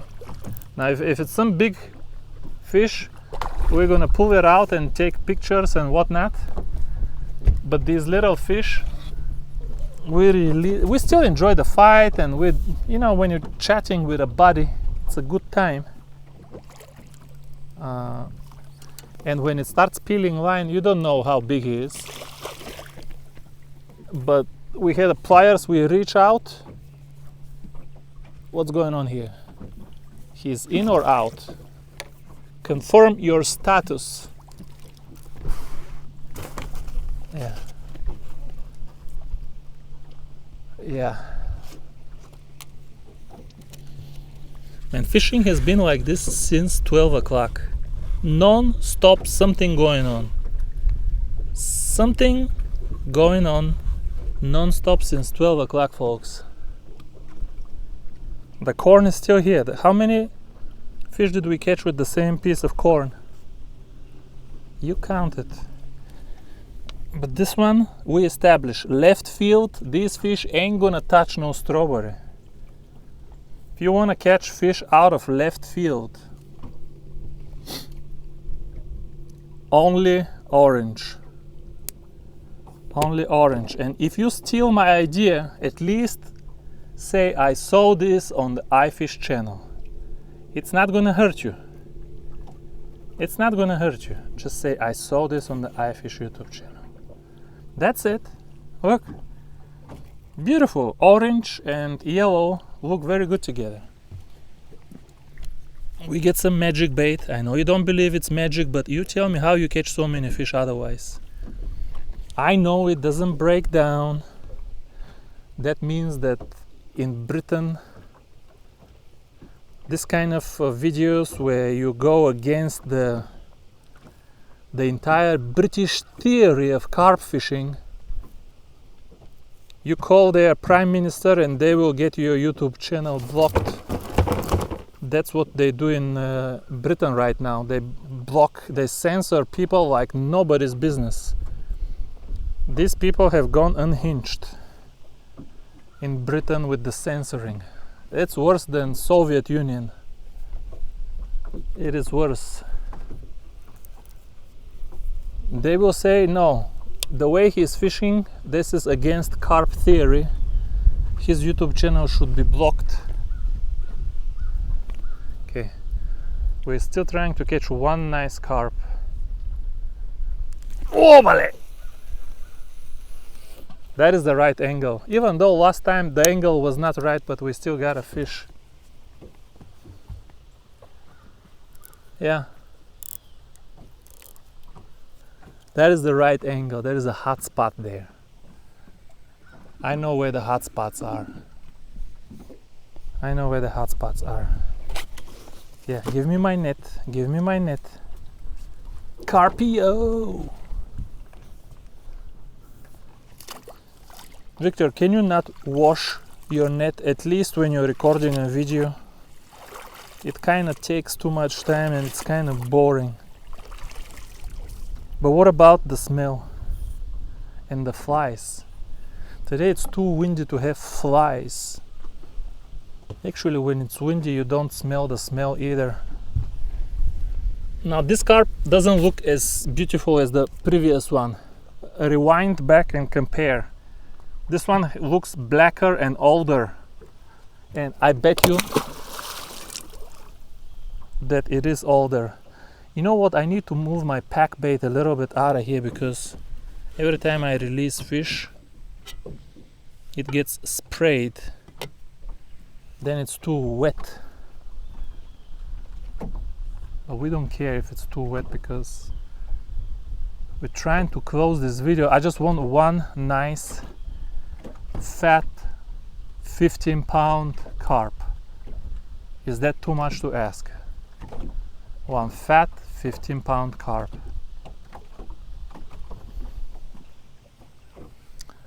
Somebody asked me, do you use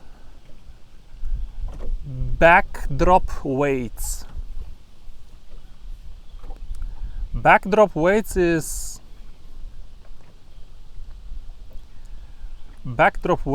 I don't know if I should explain this, but because if you don't know carp fishing it will take too long to explain. But for those who do know what that is, I don't use backdrop weights because I never fish with tight line.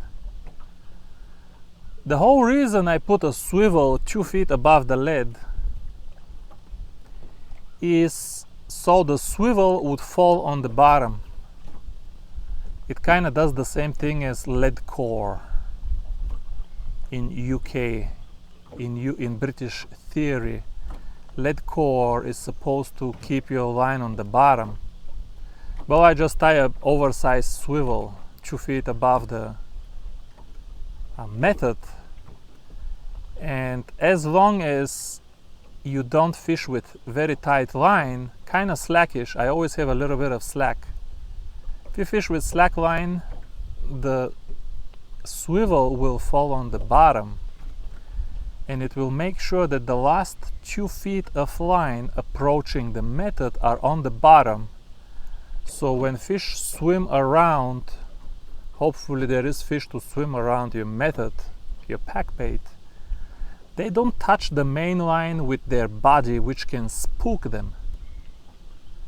That's my theory in my head.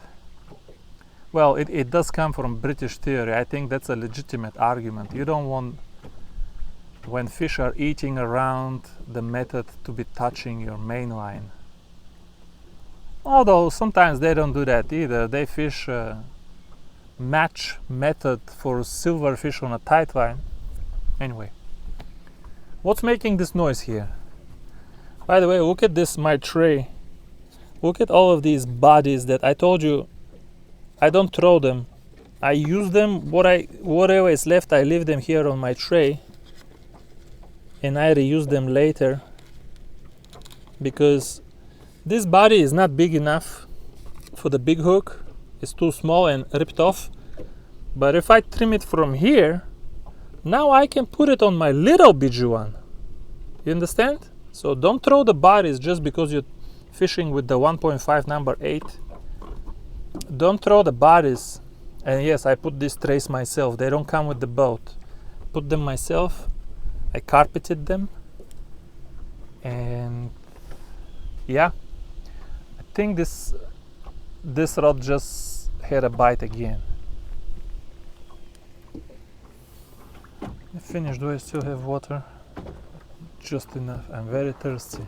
It is 91 degrees today, and we haven't had rain in a long time. We had some sprinkles here and there, but that's not rain. And that's one of the reasons why I'm carp fishing today, folks. The algae is thick, the thermocline is very sharp, and pan fishing in the small lakes is not good. Pan fishing in the big lakes in the summer is never good. Yeah, you can find crappie if you fish right in the middle over there in some sunken brush 25 feet deep, and you watch them on live scope and you get right in front of their mouth, they will eat. That's a lot of work to catch 1 feet, and then the background is so ugly. I don't like fishing in the middle of the lake. If I have any alternatives, I don't like it. This year I didn't do even one. I should do at least one though.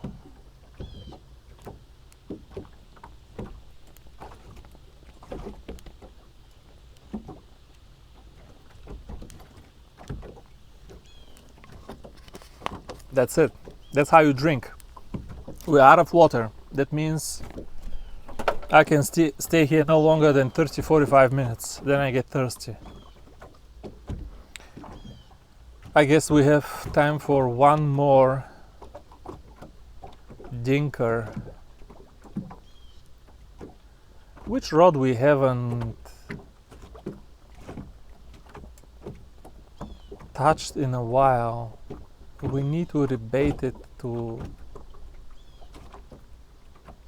I feel this rod we haven't touched in a long while. Maybe we should rebait it to put fresh gummy bear. It's probably with the strawberry. This carp, man. This carp over here today, they have a thing for orange and they ain't touching strawberry.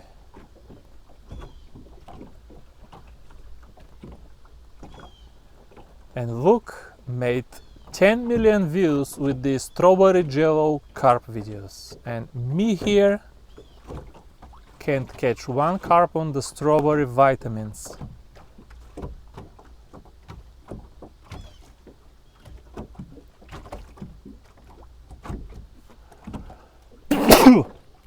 There goes my allergies. Breathing pollen all day. Sneezing only once. Not too bad. Now my eyes start running right away. As soon as you sneeze, my eyes were fine. But I sneeze and now my eyes are all watery. Should I refresh the gummy bear on this one? I remember I cast it really good. I was very satisfied with the location. I think this one is biting. I was very satisfied with the location, but if it didn't bite for so long, something is not right. Either with location, or they don't like the flavor.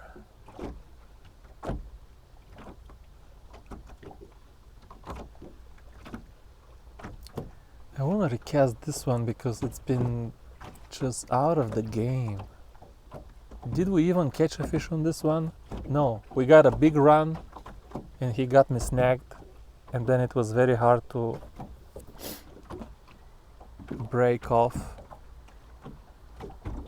and nothing ever since.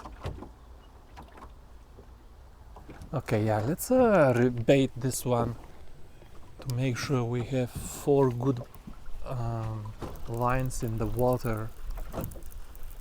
Also, this one is usually very productive, right over there, a little bit left of the tree. Man, so smooth, so smooth.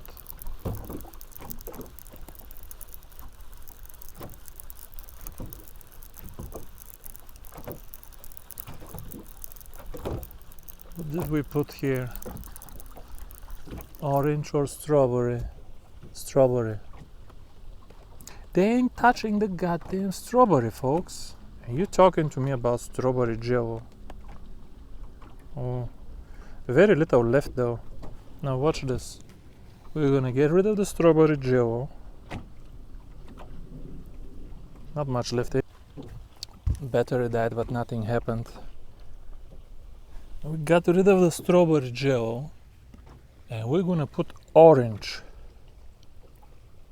Orange, and if it catches a fish, you call Luke right now and tell him, bro, you should have used orange jello all along. And all of those copycats who made recipes with strawberry jello, how lame is that? At least pick a different flavor jello. I've watched so many of them. I get a lot of subscribers asking for my secret pack bait recipe, And today I'm gonna make a video to show it to you. First of all, bro, you have 112 subscribers. I'm sure nobody asked you.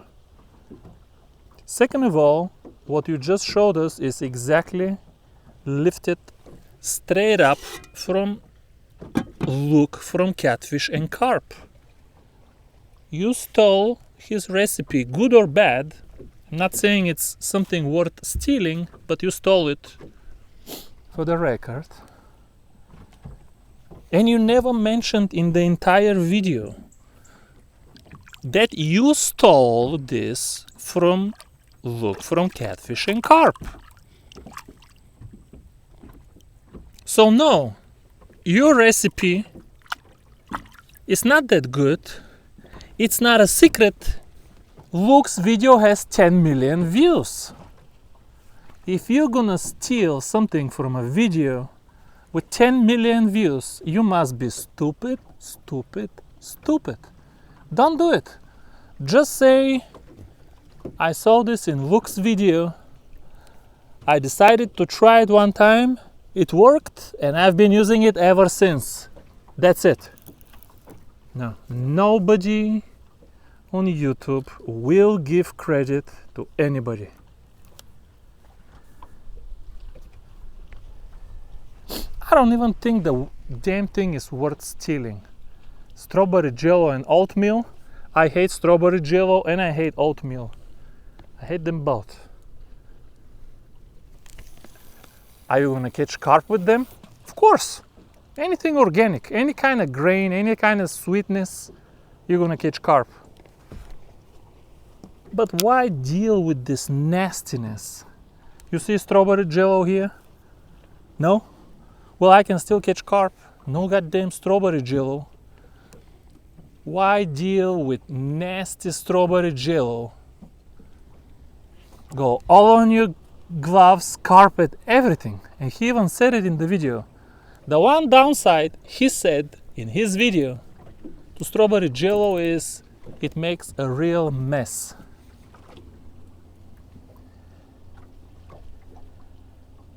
Okay, no more water.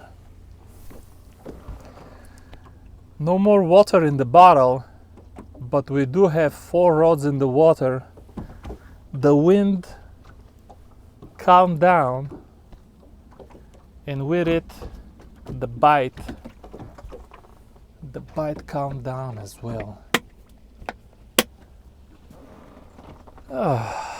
Feels good to lean back. See, I don't have my cooler today. Usually I put the cooler right here. And I rest both feet on the cooler. Now the cooler is not here. Now my seat is too far from the back. Now I have to kind of slide to reach the floor. But now my back is not comfortable.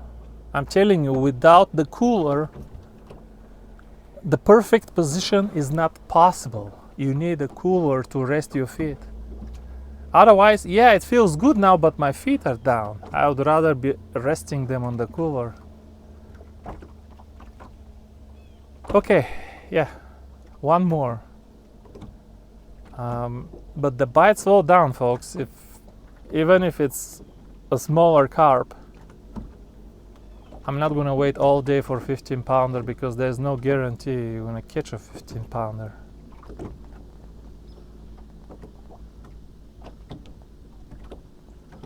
The bass boats went away.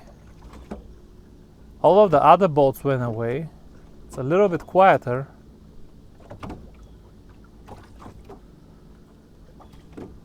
But that doesn't mean the fishing will get better.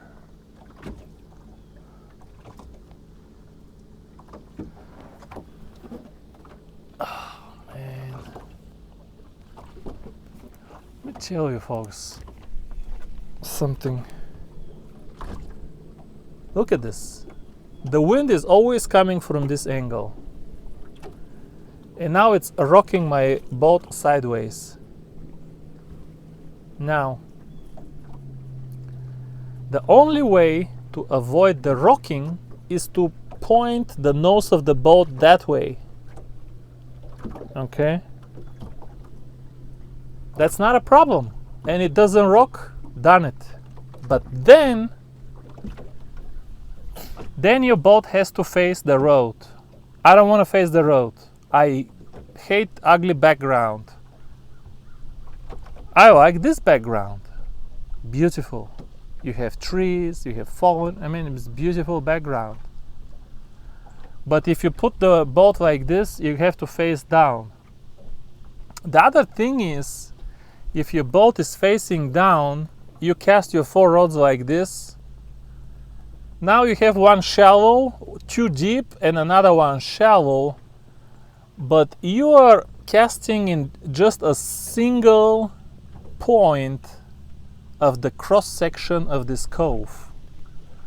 And sometimes the carp is all the way at the end of the cove, sometimes they're at the mouth of the cove, and it's not good to line up your rods like this. Not for carp. For catfish probably that's better, but not for carp.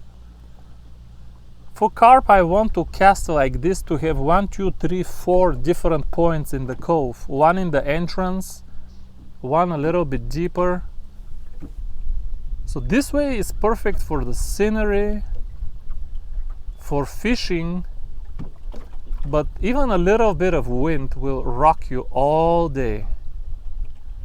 And then when you get home and take a shower, you feel the tiles on the floor under the shower. You feel the tiles are still rocking. And not in a funny, ha kind of way. So I don't like this rocking business here. Otherwise, I love this cove. Because you can see the buoys over there. It says idle because of the marina. Idle, no wake. There's still some of them. You're gonna find one a-hole to go here on a plane all the way down to there. But most of the time it's quiet. And the wakes, by the time they come here, they kind of slow down a little bit. I tried fishing over there, folks, in the main lake. You can't fish over there.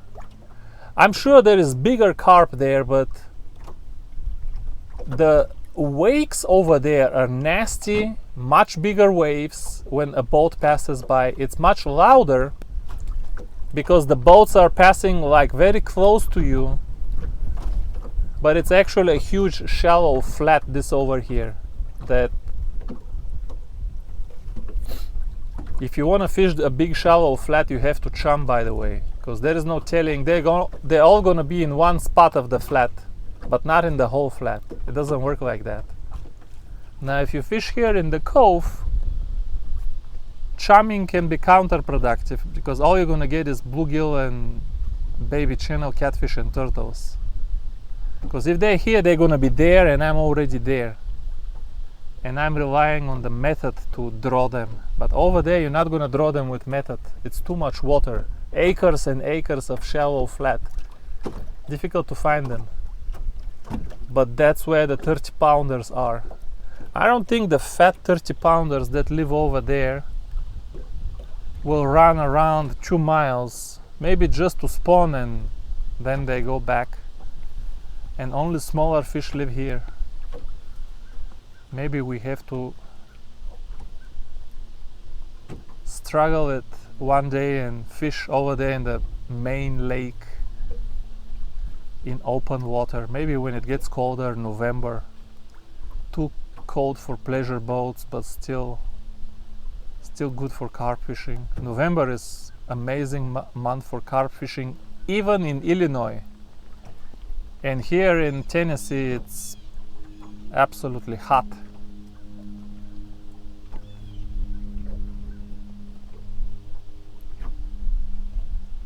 Okay, these two are good. These two are also not too bad. Maybe the fish moved away. That can happen because 2.5 hours from 9.5 to 12,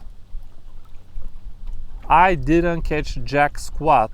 12 o'clock I caught the first fish, and then it was a constant tempo. Even during the live stream they were going 2 at a time. And even when I started this video, it was still always something going on. By the time you rebait, the other one goes off. But now for first time we have 4 lines in the water. Nothing is biting. Let me see the time and we make a plan, because I told you I don't want to waste. I should have, if I knew it's slowing down, I should have gone home already. 3:24, folks. It hasn't been that long. 3:24. We can wait another. I don't want to wait 35 minutes, maybe 25 minutes and then start packing. We should get one more carp. Which rod was the last one that we rebaited? I'm very active with carp fishing. If I'm not tired. If I'm tired, then I'm not. But if I'm not tired, I don't keep them on the same spot for hours and hours and hours. Because in my experience, when the fish are there and you cast, after 10-15 minutes you have a carp. And if the fish is not there, maybe cast a little bit more to the side or something. I think the last rod we baited is this one in the corner. I know where I cast it, but it was probably 30-45 minutes ago. Probably no more strawberry jello. So I say let's rebait this one. I'm not getting another orange. We're gonna put a fresh piece of strawberry jello, but cast it 10 feet to the right. That's what I do. I kind of memorize. I have a few spots. This tree, that tree, that tree. If you cast to that tree and you catch a fish, yeah, cast back to the tree. But if you wait 45 minutes and you didn't catch a fish, well, cast towards the next tree. Cast around. Put fresh bait and cast around. Yeah. Oh, that's a fish. Oh, come on. Be a good fish. Be a good fish. Be a good fish. Come on, let's put one 15-pounder in this video. He's moving too fast to be heavy. These heavy fish, they don't move that fast, folks. Oh no, no, I felt something bad. Just don't snaggity snag now. No snaggity snag business. He is moving towards the main lake with 2.5 miles per hour. No, maybe 3.5 miles per hour. He's moving fast. He's moving pretty good. Yeah. This big chunk of orange kept delivering all day, folks. But unfortunately, I could not catch a 15-pounder. And I want to go to Nickajack Dam tomorrow. I want to take my kids to Longhorn. When we go to Longhorn, we order all of the appetizers. The appetizers there are so delicious. I mean, I just want all of the appetizers and no main meal. Main meals are, yeah, you know how steak is all good, but I like a good steak, but these appetizers in the Longhorn, that chicken, man, that's the best that I have tasted anywhere. My son, who doesn't even eat stuff like that, you should see him shove chicken in his face. It looks ridiculous. And he's always the one with sauce all over his face. My beautiful daughter, her face always clean, with her little fingers. Nyom, nyom, nyom. Her face always clean, ready to take a picture. My son, oh my goodness. That boy clumsy. Yeah, it's not gonna be a 15 pounder, folks. He's pulling with his tail. I don't know. Should I wait another 10-15 minutes? I don't know. Man, exactly the same. Exactly the same. Now you're gonna think this lake is full of small fish. It is not full of small fish. It is not. Okay. Here's the beautiful kind, the silverish color, silver and gold. I like silver and gold. I don't like when they're brown and black and defective shape. Usually brown and black is also means you're missing scales and your shape is not perfect. It's getting windy. I don't know what to do, folks. Okay, I will wait just 20 more minutes. Try to land one good carp. But if we don't catch a fish in 20 minutes, I'm leaving anyway. Okay. Yeah. Beautiful fish. Beautiful fish. They like that orange. Let's see, I'm gonna cast back there with the strawberry now. See if we're gonna catch a fish with the strawberry. Or maybe not on this spot. If something works, why ruin it? Sometimes without pliers you don't have leverage to get the hook out just because there is not enough angle. Yeah. Man, I don't have more orange here. Okay, fine, I'll get one more piece of... Give me one more piece of orange. Flintstones, gummies, complete kids vitamin. Okay, we're gonna eat. I ate way too many vitamins today. Hopefully that's not a health concern if you eat too many vitamins. Oh, okay, give me a good chunk. How many fish I caught with the same piece of feed corn? Uncut video. The same piece of feed corn. We just replace the Flintstones. That's the lead. That's it, just 1 ounce. And yes, you have to have the magic peg bait. You don't believe in magic? How do you explain it? How do you explain it? You don't believe in magic. I think we might be getting a bite. I don't know. Let's cast this one. Let's rebait the other one. The wind is picking up. Like everything is asking me to leave. I just wanted to catch one good carp. It would be so nice to end this video with one good carp. Man, this reel is smooth. Let me tell you, this reel is smooth. I mean smooth.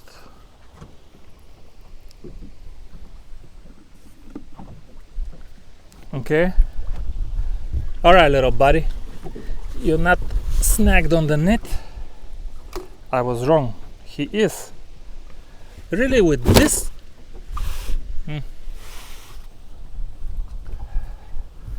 Press this light. Now I need to charge my battery, starting battery, when I get home.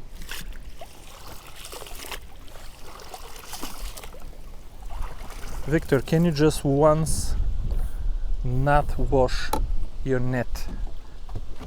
The other thing is, when you don't wash your net, when you get home, you try to wash it, it's so stinky that you need to brush it on perfectly healthy carp, folks, but small.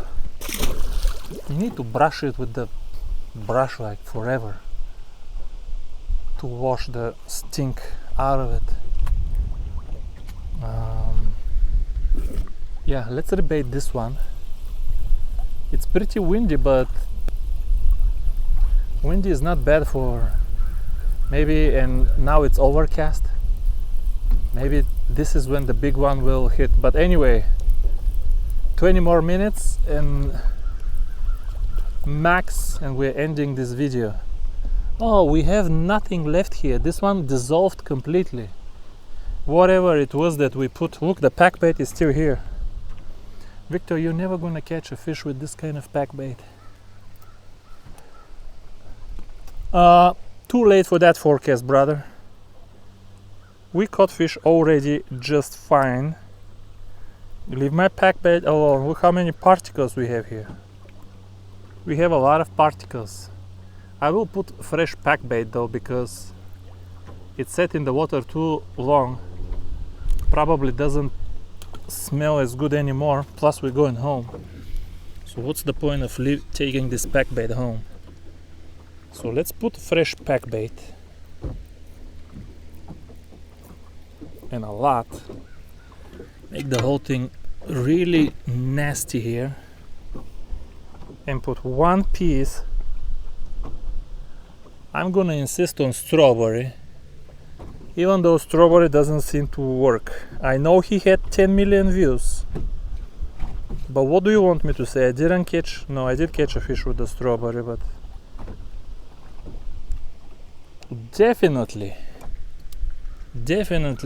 orange outperformed strawberry today. By the way, I don't use strawberry for carp. It's just that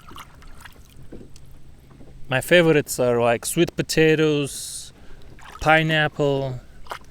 I don't use strawberry flavor for carp fishing because it attracts too many turtles and catfish for some reason. But these gummy bears that my wife bought for my kids, they have just 2 flavors, so I wanted to have 2 different flavors, not just cast the same flavor. I think this will be the last cast, folks. The last cast of this video. Let's make it a good one. Over there with the fresh. And I put too much pack bait now, it's not gonna go very far.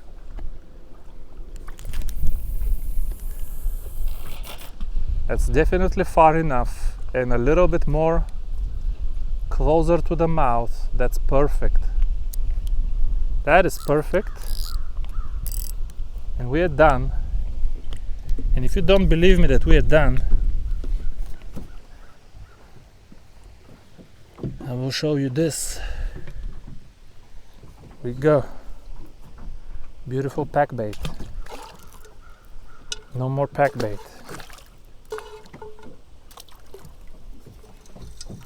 Okay, there's no more rebaiting.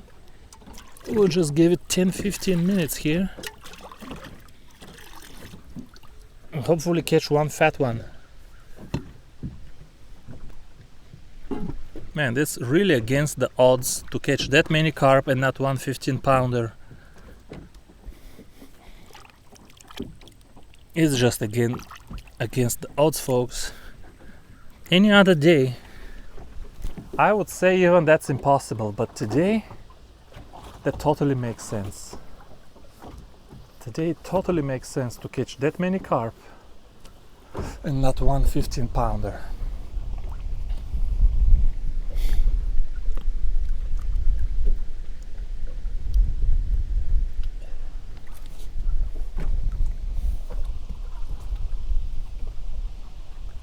Okay, let's look at the time. 3:38 p.m. Yeah, maybe until 3:50, 3:55 tops. Hopefully we catch, come on, one fat 15-pounder with a big belly. I like when carp is not long but short and tall and with big bellies. Those are so cute. Those are so cute. Short but tall and fat. Love those. Even the crappie. That's why I like black crappie more than white crappie. I like when they're short and tall.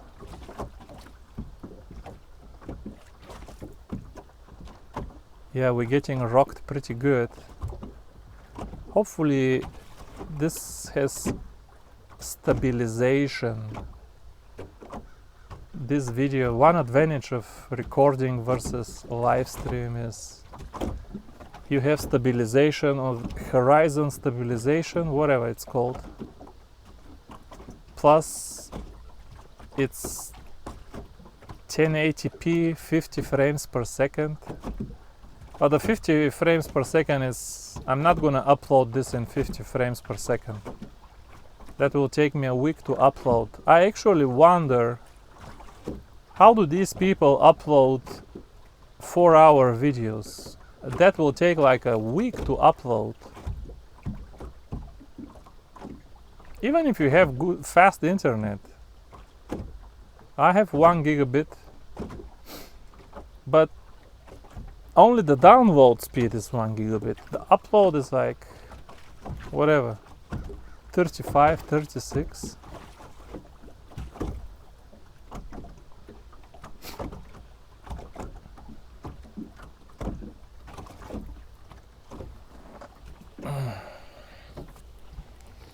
Last piece of orange. It's not wasted.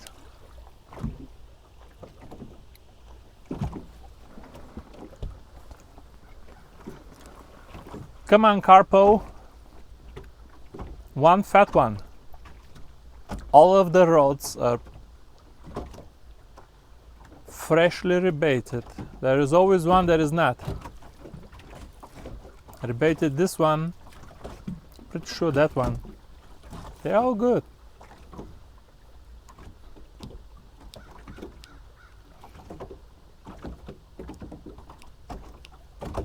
The problem is we've been getting small ones from inside the cove. What you want is big ones from the mouth of the cove. So you didn't get very many runs on the right, mostly on the left field from the Daiwas.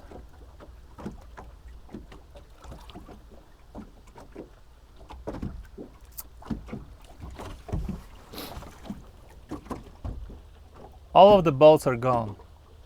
Everybody. I don't see nothing, folks. Nothing left.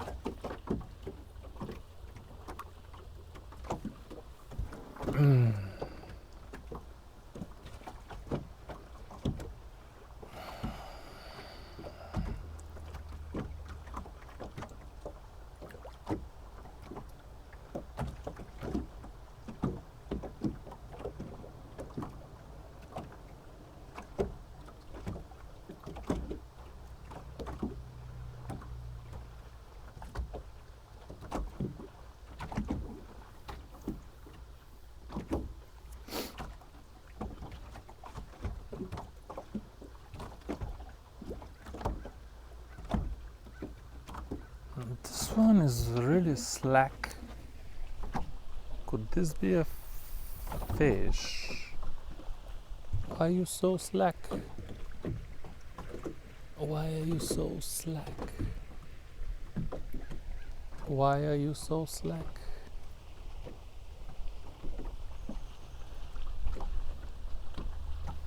Or the boat is moving.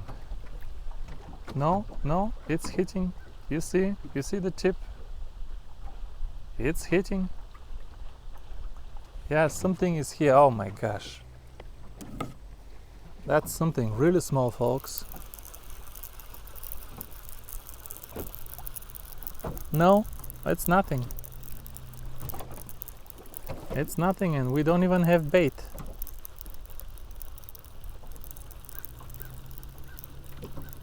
I thought that was a fish, a lot of slack, and it shook the tip a couple of times. Let me show you why I like that other lead more than this lead. Oh, this one we can cast back for 10 more minutes. Everything is here.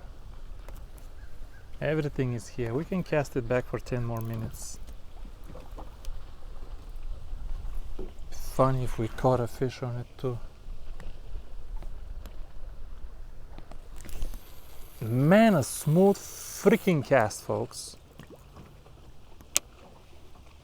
A smooth freaking cast.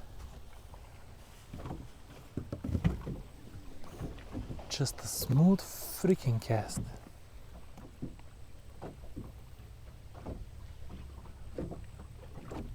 I think the boat, the wind pulled both of my anchors a couple of feet down, but we don't need to mess with anchors now. 44, 10 more minutes, folks. 10 more minutes. What a day. I still haven't replied to Richard Jean.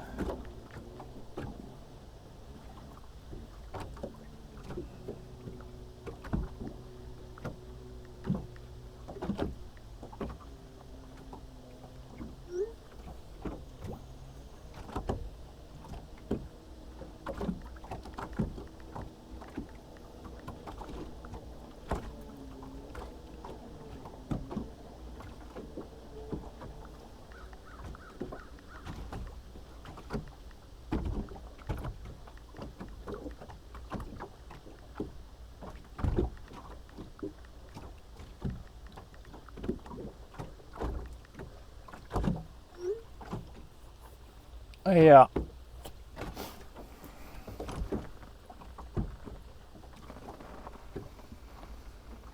Yeah, I haven't seen very much carp fishing guiding, but honestly, even for kids or for seniors, carp fishing guiding, folks, will give you a lot more adrenaline, because you can catch 10 big fish per day, or you can catch nothing. I guess if you hire a crappie guide, I don't know, you'll catch crappie. These guides, they run around the same lake every day. They check all the brush. How many crappie are you gonna catch? They're not very big.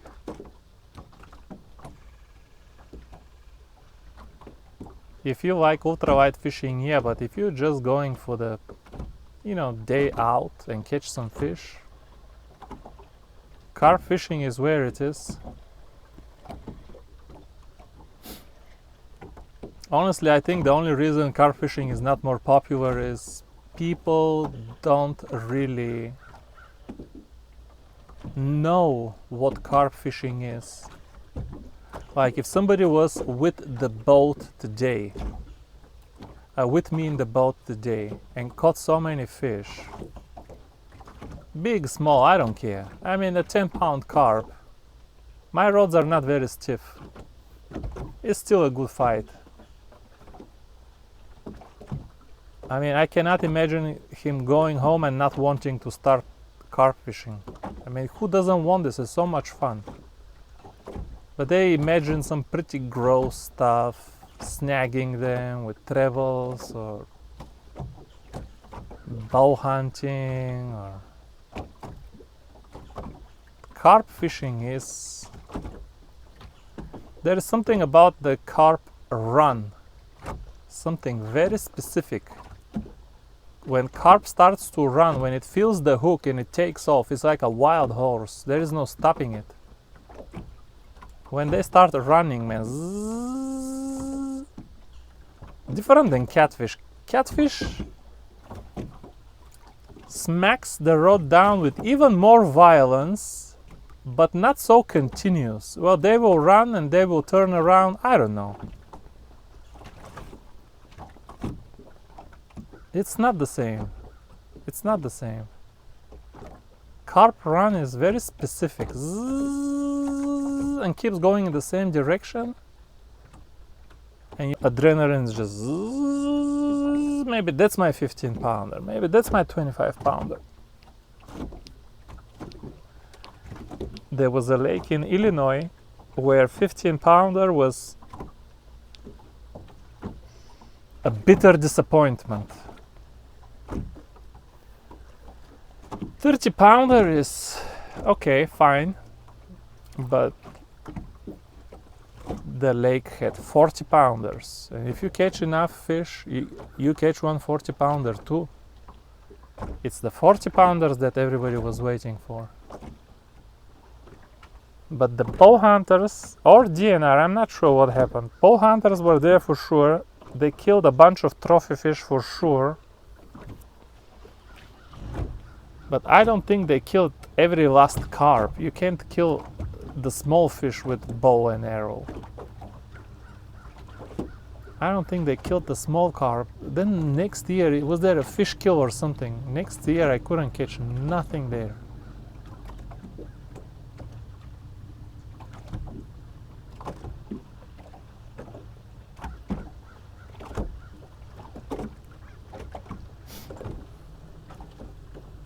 $3.50, 5 more minutes, folks. Come on, fingers crossed. 5 more minutes.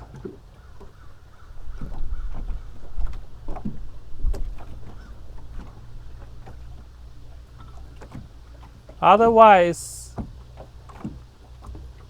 ever since the last small carp, it was 10-15 minutes for nothing.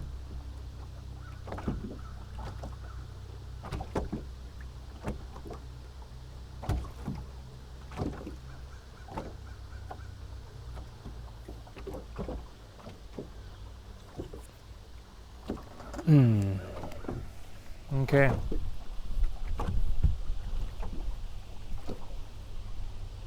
Let's do the last 5 minutes upright. Let's see if you guys can see the bite before I see it.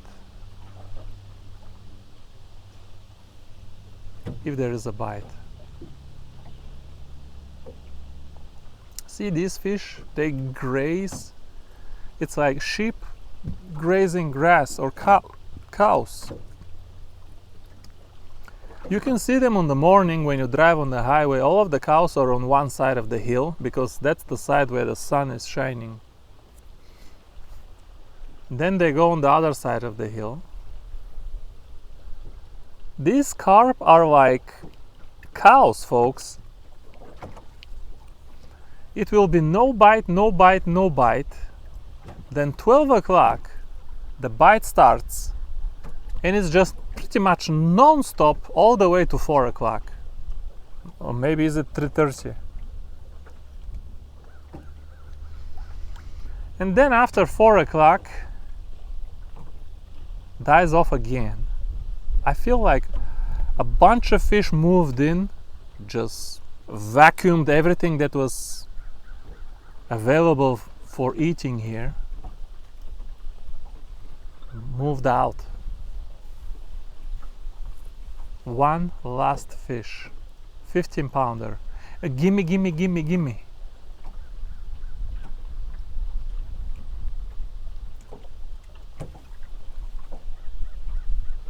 Don't want to give me, folks.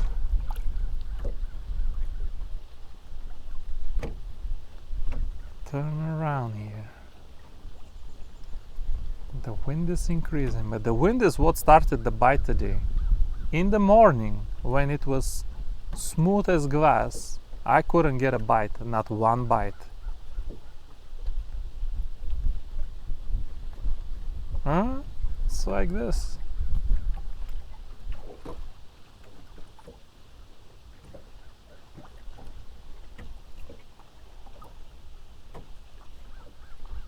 Oh, there's people over there.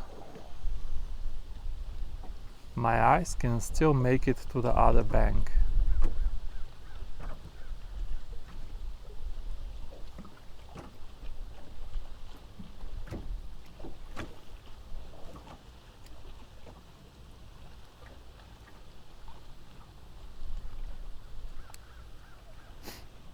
There's a very good spot for bank fishing over there from that point.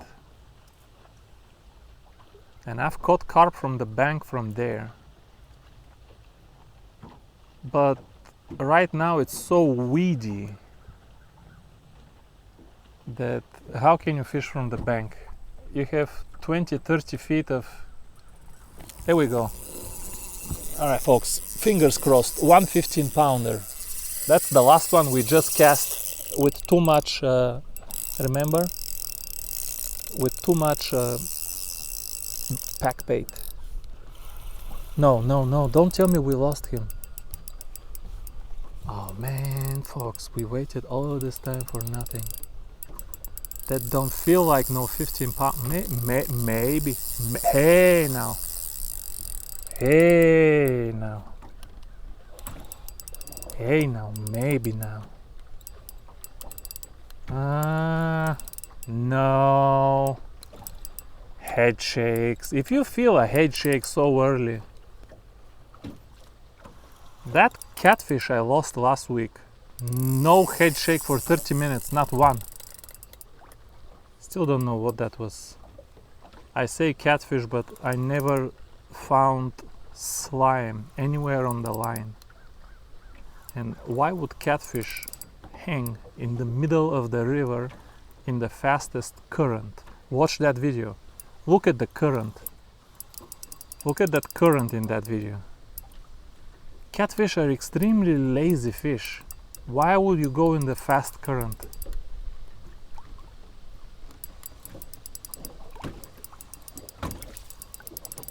Yeah. The smoothest drag, folks. All of the old reels used to have oversized felts, which makes the drag smooth. The new reels, they reduce the size of the felt because they say, well, when you get the big fish, you want the drag to spin real fast, to go zzz, zzz. And if you have too much felt, it cannot spin fast.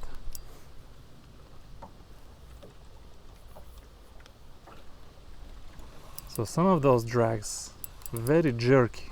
Newer reel, more expensive. The drag not so consistent. These old reels, this one doesn't have the eyefish grease. I have the eyefish grease at this point at pretty much every reel, every ultralight reel over $100. Every reel over $100 has the eyefish grease, and you can count the clicks. Tack, tack, tack, tack, tack, tack. Only on reels under $100, I don't put the eyefish grease because they are already,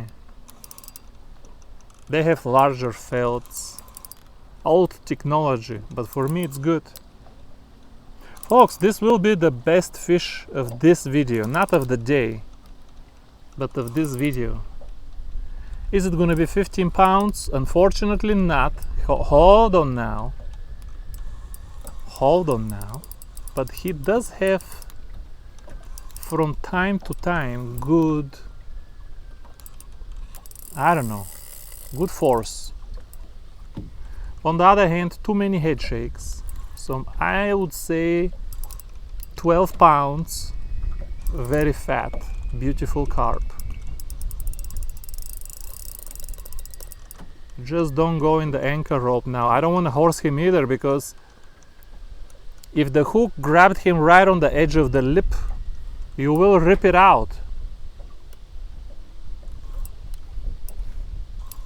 And I didn't wait 25 minutes for this last fish to rip the hook out of his face. I don't know what's going on here now. Are we on top of the line? Under the line? Where are we? What's going on?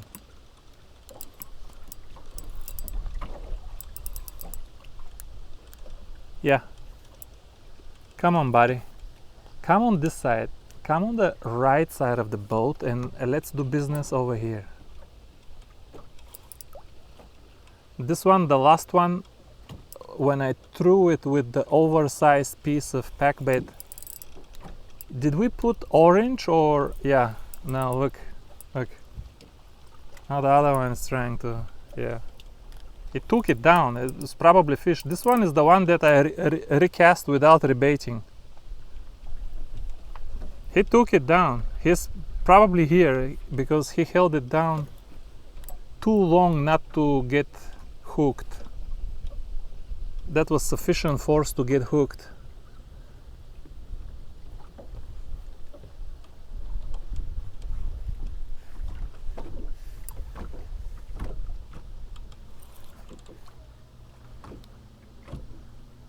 He is going places.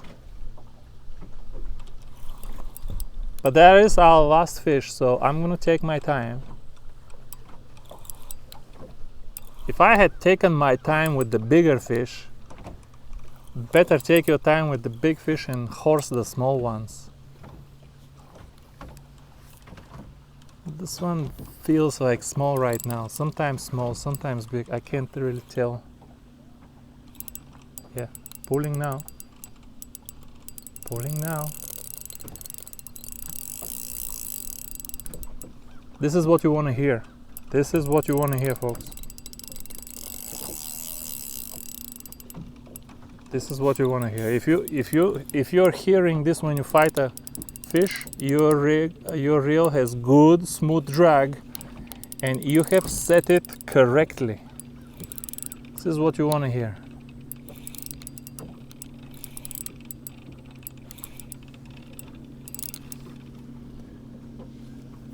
Okay. One of these days. Which flavor was this on the orange? Did we even cast anything on the strawberry? Because by the time we land him, there will be nothing left. Not even the, maybe the corn will be there, but definitely there will be no jello left. He is on the surface going sideways. He is not big, kind of sawish. The only thing is, are we gonna crack 10 pounds? Are we gonna crack 10 pounds in this video? This is embarrassing. Fishing in Tennessee. Fishing in Tennessee and you can't crack 10 pounds? What are you doing? No, we're gonna crack 10 pounds. He ain't no giant, but we're gonna crack. He's kind of long, not fat but long. That's why he pulled the long fish. Obviously, fight very strong.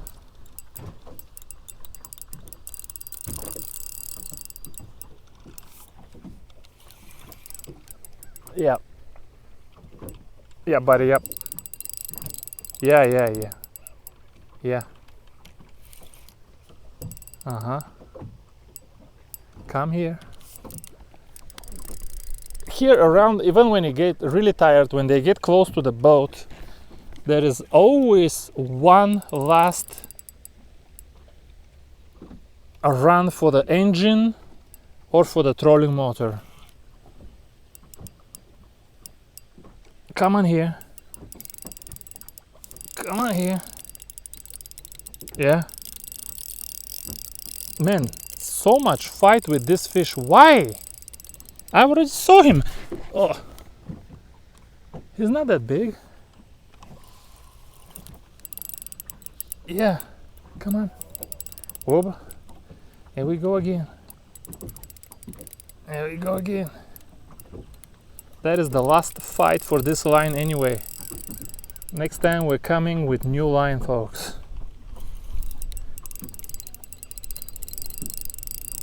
Come on, buddy. Man, no other fish took that long. He is long, that's why. Something is going on with the leftmost diver rod. I said that for the other one and nothing happened, but I think something is going with this one. Come on, brother. Trying to catch a movie. No, I'm kidding. Restaurant, not movie. Come on, brother. Oh, folks. Hey, folks. Hey, now. Hey, now. Don't go nowhere. Don't go nowhere now. Hold on now. Man, this is kind of complicated here. Americans have a word for this. They call it a cluster. I don't know why cluster, but I feel it's appropriate to call this situation a cluster here. That is a good sized fish. To tell you the truth, I don't know if he's 15. I have a scale, but I don't feel like weighing fish under 30 pounds. To tell you the truth, what's the point? He's well. He's Wakale! He is well over 10 pounds. Well over 10.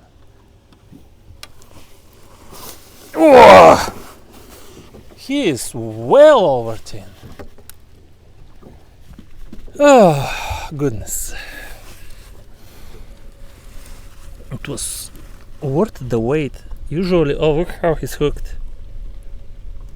You have to watch the video to see if he hit the strawberry jello or the orange. I don't remember. But man, I kind of want to weigh this one now. But my scales are so bad. Let me see if it will turn on. My scales are always 10 minutes of cursing before I use them.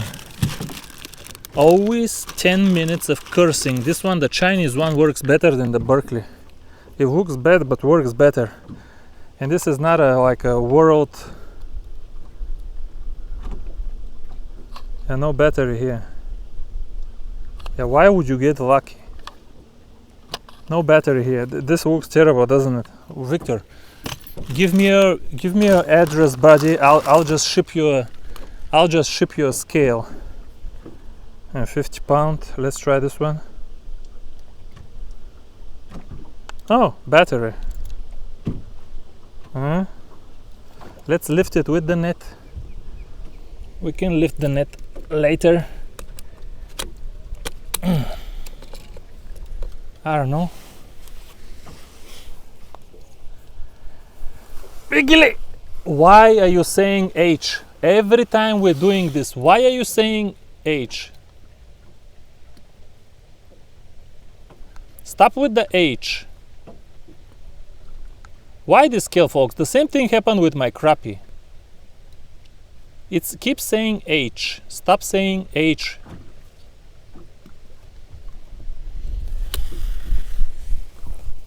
No, it keeps saying H. Why? Why do you keep saying H?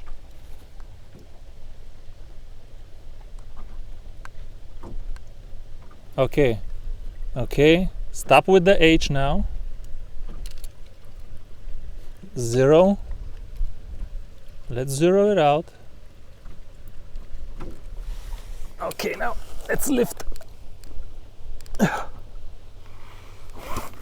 That's ridiculous. This says 9 pounds. This is just, 9 kilogram. This is 9 kilogram. This scale is in kilograms. Let's do this one more time. Why are you so stupid? Scale. And it's in kilograms. I cannot change it. Okay, 0 kilograms.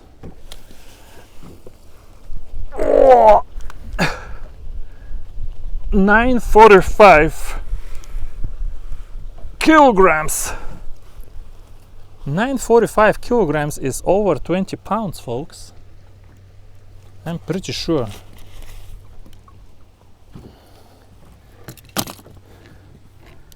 Let me see. Convert 9.45 kilograms to pounds.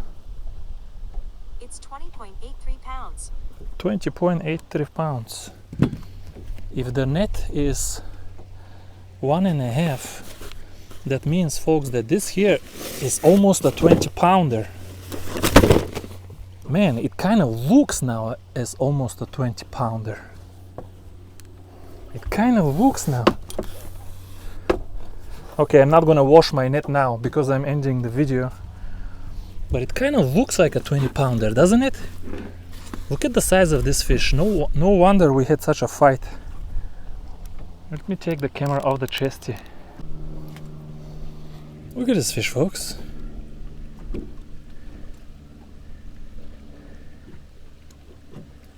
This is a good size carp.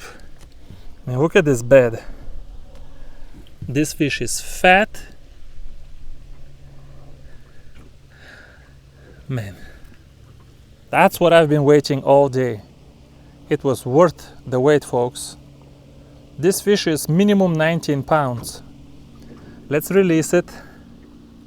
I will put the exact weight of my net on the screen so I don't have to spend 10 minutes now trying to weigh it. You saw how difficult it was to get weight of this fish. I want to break that scale. Berkeley scale is so stupid. Look at this fish. Healthy looking fish. 19 pounder. Okay. It doesn't take that much to catch a 19 pounder. Who is that? Alright, folks, thank you very much for watching. I want to pick that up. Probably my wife. Talk to you soon. Thank you for watching to the end. Bye bye. Hopefully somebody doesn't say that was disrespectful.